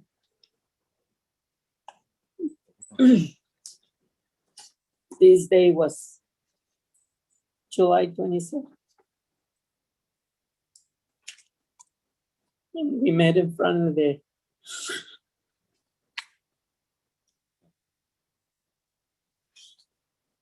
Okay, police commissioners, that concludes our PowerPoint. And we are open to questions at this stage. Thank you, Captain Lopez. And Ms. Woolridge, I want to particularly thank you for your 28 plus years of service and volunteerism to the city. Clearly, you've made an impact there in the Rampart Division, and we are very appreciative of it, particularly with the crime prevention tools that you've now come up with. I'm particularly impressed with the anti-theft lock devices that you put on license plates. I think that's an innovative feature, and that's something that can be rolled out across the 21 divisions in our city. That's particularly impressive, as are the backpack giveaway. That is something near and dear to my own heart. Participated in something like that when my own child was in school, and I commend you for that. Captain, I do have a question for you with regard to the statistics that you provided with regard to the shootings and the homicides in the division. I know that this is something that is citywide, that we've been experiencing it. What has been your success rate in terms of solving some of the homicides and or shootings there in the Rampart Division? Well, Mr. Commissioner, President Commissioner, our homicides are investigated by Central Bureau of Homicide. And they, like I said earlier, they have cleared 4 of those homicides of the 13-year to date. They're up higher if you look at their overall effectiveness, because oftentimes they are clearing homicides, not only of this year, but of last year and the year before. Currently, as a bureau, they're at a 57.1% clearance rate for 2021, which is significant. You have a squad of detectives led by Lieutenant Rabbit, who runs that operation. And so when we do have a homicide in Rampart Division, or one of the 5 divisions within Central Bureau Homicide rolls out and takes over that investigation, and they're supported by the divisional detectives who add the additional support, but they run the homicide investigation. Now, if there's a contributing crime that goes adjacent to that homicide, the divisional detectives will handle that crime. But oftentimes it is the Central Bureau Homicide detectives that are running their homicide investigation, which they have done a phenomenal job with their clearance rate. But they don't only focus on this year, they focus on older cases from 2020, 2019, and even older. And they pull back, and so they look at code cases as well. But currently they're at about a 55% clearance rate for the year. Thank you very much, Captain Lopez. At this time, I want to open it up to some of the other commissioners. Commissioner Soboroff, I see you have your mic open. Sure, thanks. Ms. Woolridge, I want to just first of all say what you've done for your community and in your community and with your community is legendary. It's wonderful. It spans decades. And I'm interested in your thoughts. Are you optimistic about the next 5 years? Are you scared about the next 5 years? What kind of help do you need from within the community? What's your outlook as someone who's made a big change? Well, to be supported, to be involved, and to be always outreaching to the community, trying to do the best for our communities, our parks, and our station, our officers. We need to be involved on cleaning up these parks, especially in the agenda right now is my Hope and Peace Park and MacArthur Park, to be helped in trying to get all this trash and all of this homeless and domes and everything we just discovered not too long ago in MacArthur Park, we discovered a little statue. One of our senior lead officers, Iris Intini, came over and says, "Hey, I discovered a little statue in MacArthur Park." So through our meetings with the clergy, we knew that we had this statue there, and we mentioned it to the clergies that we have 52 pastors and 600 partitioners to the clergies. So one of the clergies was very insist for us to take him to the park to see the statue. So we took him over there, and yeah, it was full of trash. It was, you can even hardly see that it was anything there.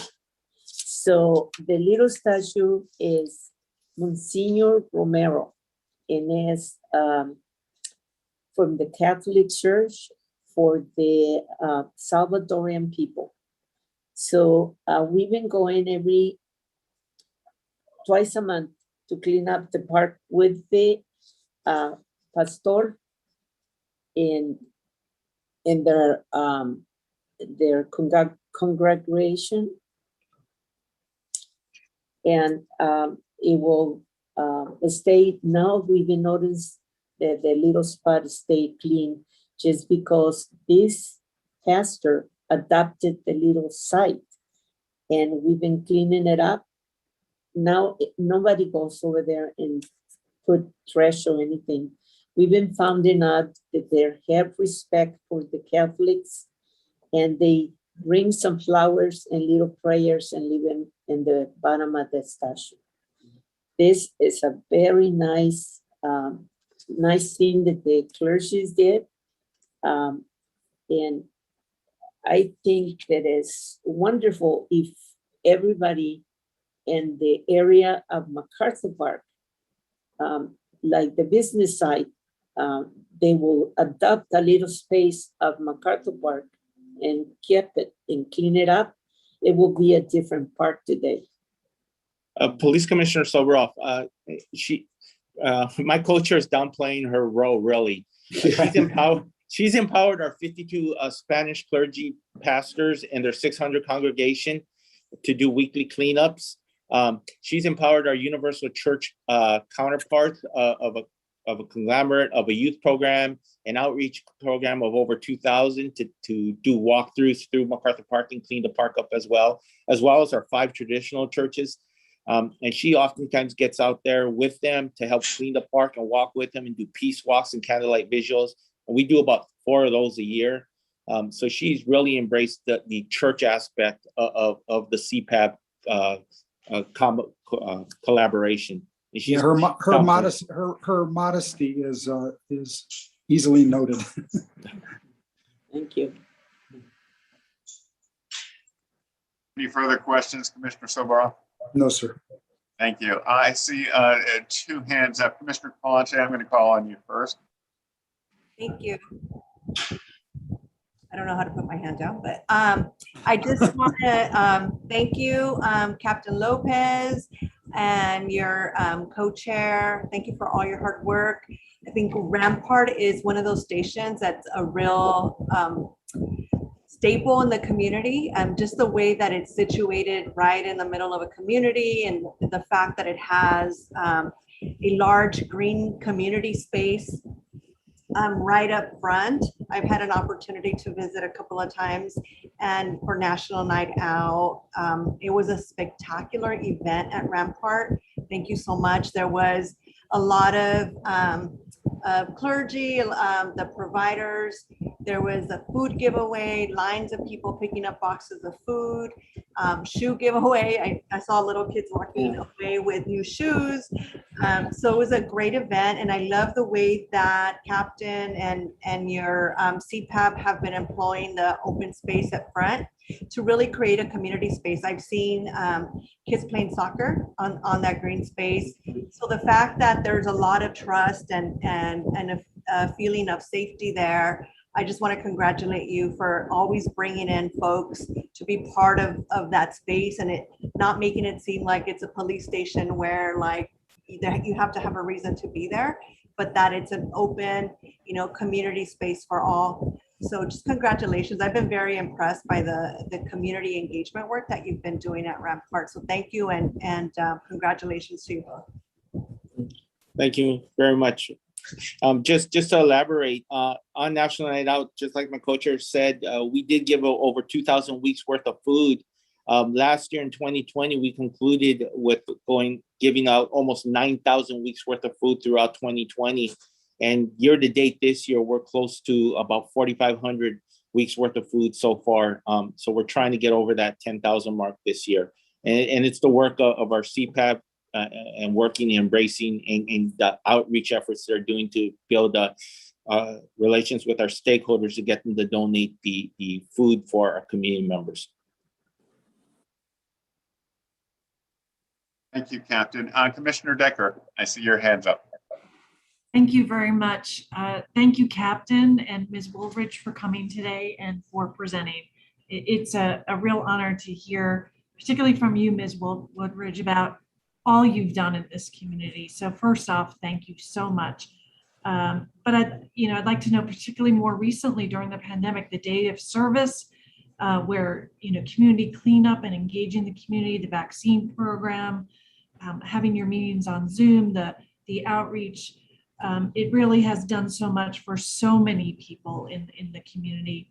And similarly, Captain, every time I've gone to Rampart, largely pre-pandemic now, the officer spoke about the relationships with the community being so strong. And it's a tribute to the two of you bringing everyone together. But my question for both of you, if you don't mind, is about engagement of the youth. You had on one of the slides youth outreach that you're doing. You had meetings on Zoom and using other technology. But I wonder if you could expand a little bit on what you're doing to bring in the young people of your community to be more engaged in a positive way, like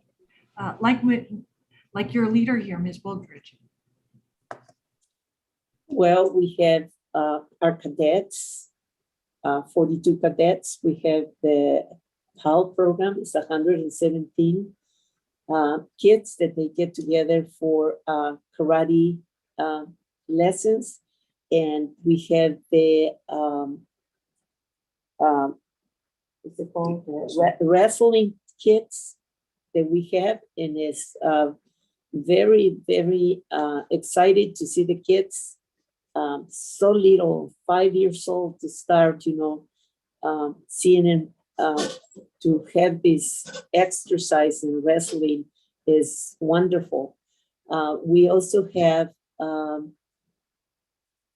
our civilian patrol that is out there all the time, and it helps us a lot with the community to keep the eyes and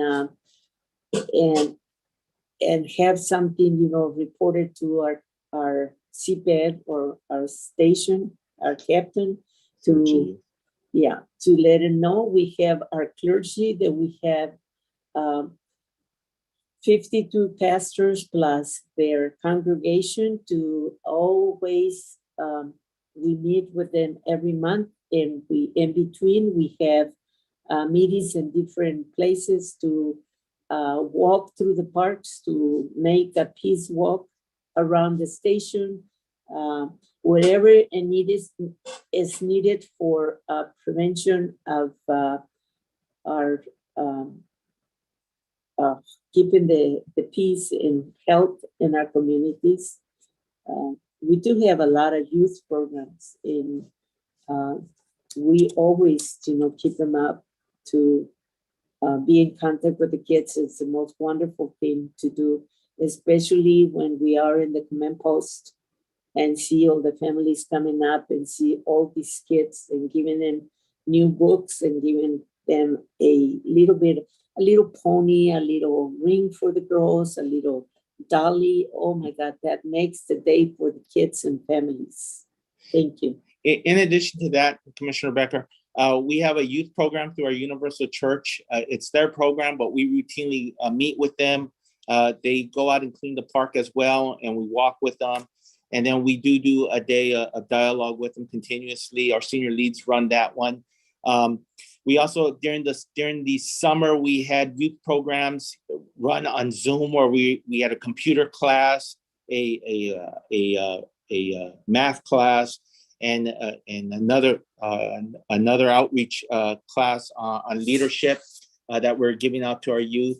And then I want to commend, it's not only our senior leads and it's not only our CPAP membership, but today we had a backpack giveaway at one of our local elementary schools where we gave 200 backpacks away. And that was run by one of our patrol officers who wanted to do something different. And being the captain of the divisions, you get to say yes to a lot of good ideas. And when this officer came up and wanted to give these backpacks away, it was easy. It was an easy yes. And we were there at Esperanza Elementary School and we gave 200 backpacks this morning. So it's just the all-around effort of the men and women here at Rampart Division. Thank you very much. Thank you both. Commissioner Briggs. Thank you, Commissioner Decker. Again, Ms. Woolridge, Captain Lopez, did you want to say something? Thank you for your service. Thank you for your dedication. And as Commissioner Soboroff said, thank you for your decades of volunteerism and putting together programs that not only impact the lives of people in the community, but help better the community, help bring a sense of community partnership together with the law enforcement side of things, and to just create safe spaces for people in the community there in Rampart. Thank you very much. Thank you. Thank you. Madam Secretary, we'll now go to item 4B on the regular agenda, which is the department's report on the Small Unmanned Aerial Systems Program. And we're bringing up Captain Valenzuela for this.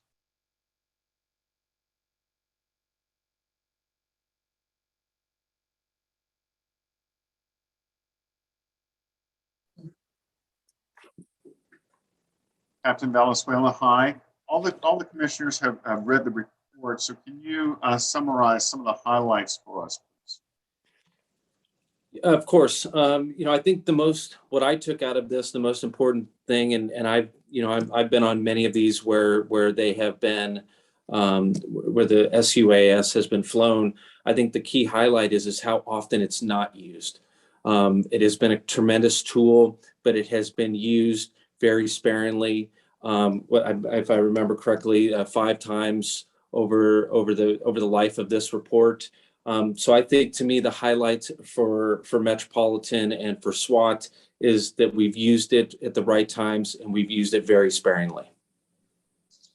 Thank you, Captain. And Captain, just to reiterate, because I know that it was brought up in public comment today, is the aerial drone, the uses that have been captured have shown us through the report that you have today. It's limited to when Metro or SWAT need it, primarily for barricaded suspects, when they cannot be easily seen, or when the airship cannot easily get into there and see them. Is that correct? Do I have that correct? Yeah. So just to be very clear, it's a SWAT used tool. The rest of Metropolitan does not have access, does not use this as a tool. Yes, it's primarily used at barricaded suspects, at warrant service, where visual on the suspect or things based on hedges, trees, they're very limited in terms of trying to get a view to where we can safely insert officers to get to places where we can safely view, get a containment on a perimeter, on a location. But yeah, those are the times that it's used. And again, I can't reiterate how often that this is not used, and how valuable of a tool it has been on the few times that it is used annually. So let me just ask the big question that just lingers out there. Has this device been used on First Amendment protesters? No, again, because it's for, at least for Metropolitan and department-wide, a very limited approval to use. We've never, right, we're looking at barricaded suspects, things with, folks who are refusing to give up, who are armed, who have a position of advantage, and none of that is a First Amendment. None of those are lawful First Amendment issues where we need probable cause that a crime has been committed. And let's face it, these are crimes of violence. These haven't been deployed that I'm aware of at all at a First Amendment. Even when there's been an unlawful assembly and arrests made, we've never used the SUAS at those instances. Thank you, Captain. I want to open it up for questions from my fellow commissioners. Commissioner Soboroff, I see your mic is open. Sure. Captain Valenzuela, to me, the way this program evolved, from a negative, from getting those Seattle drones after the abuse that they were used for up there, into a through a lot of meetings with the community, into a detailed restrictive use for LAPD, with a number of reports and monthly reports, semi-annual reports, now annual reports, and we said what we were going to do. The commission made recommendations of what to do. The department said what they were going to do, and they did it. And so far, without any hiccups. I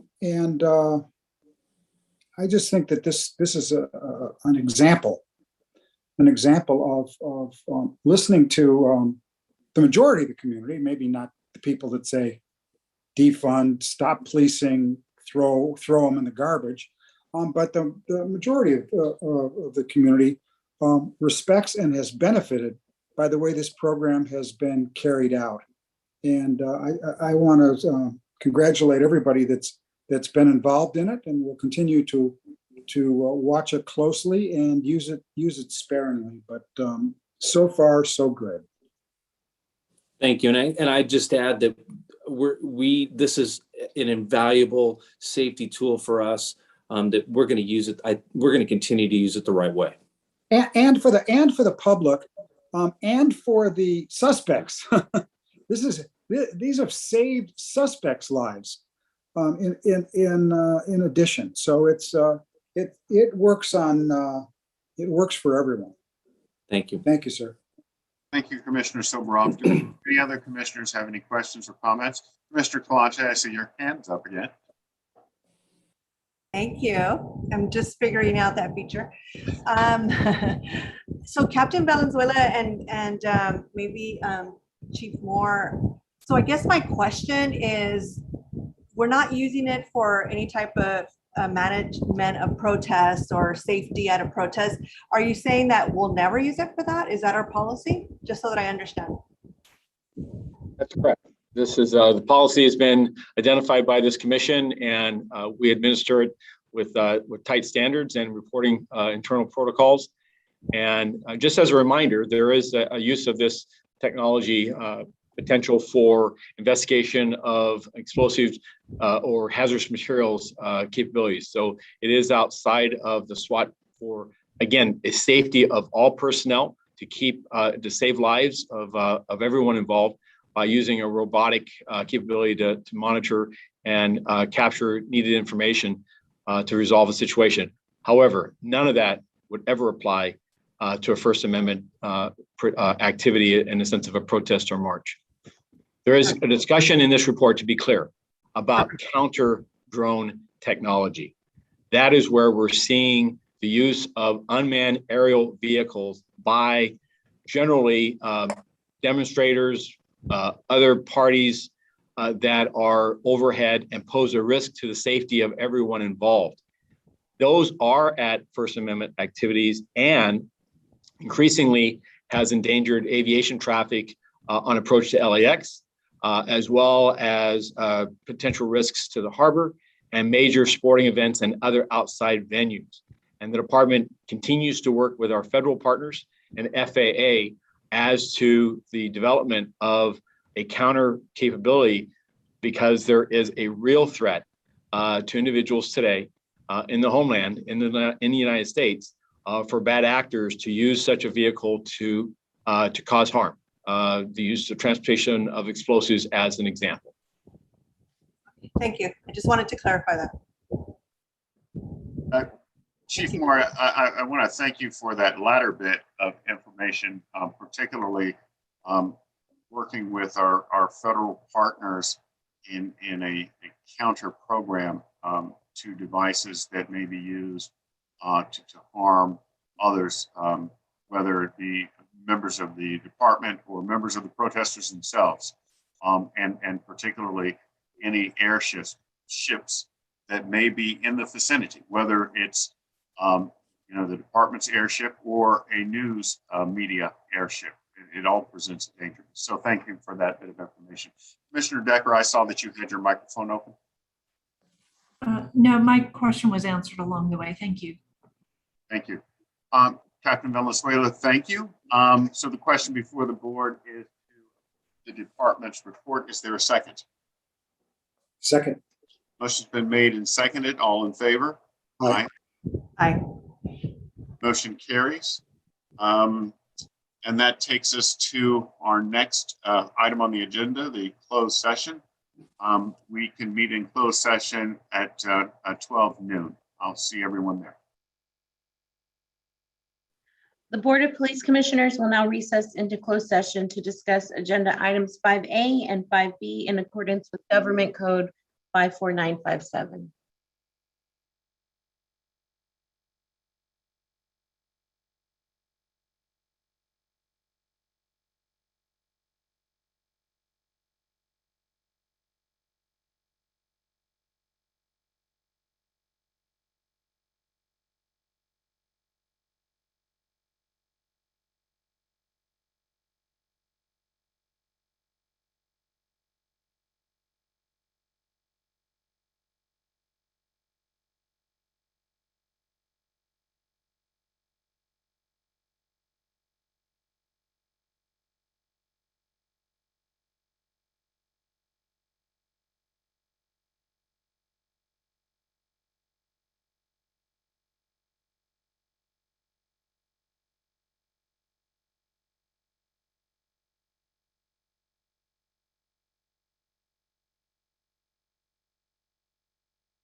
Let the record reflect we have a quorum, and we're now back in open session. Mr. Teefank, can you please report out of the closed session? Yes, Mr. President, and also for the record, Commissioner Decker was with us in closed session, although she's not here at this point. As to item 5A1, law enforcement related injury number 044-20. The chief's recommendations for tactics, administrative disapproval, 1 Sergeant 1 were adopted on a 4-1 vote. Chief's recommendation, drawing and exhibiting in policy, no further action, 1 Sergeant 1 was adopted on a 5-0 vote. The chief's recommendations relevant to non-lethal use of force, out of policy, administrative disapproval, 1 Sergeant 1 was adopted on a 5-0 vote. As to item 5B1, discussed. That concludes the report out, sir. Thank you, Mr. Teefank. There being no further business before the commission, I move that we adjourn. Is there a second? Second. Moved and seconded. All in favor? Aye. Aye. Thank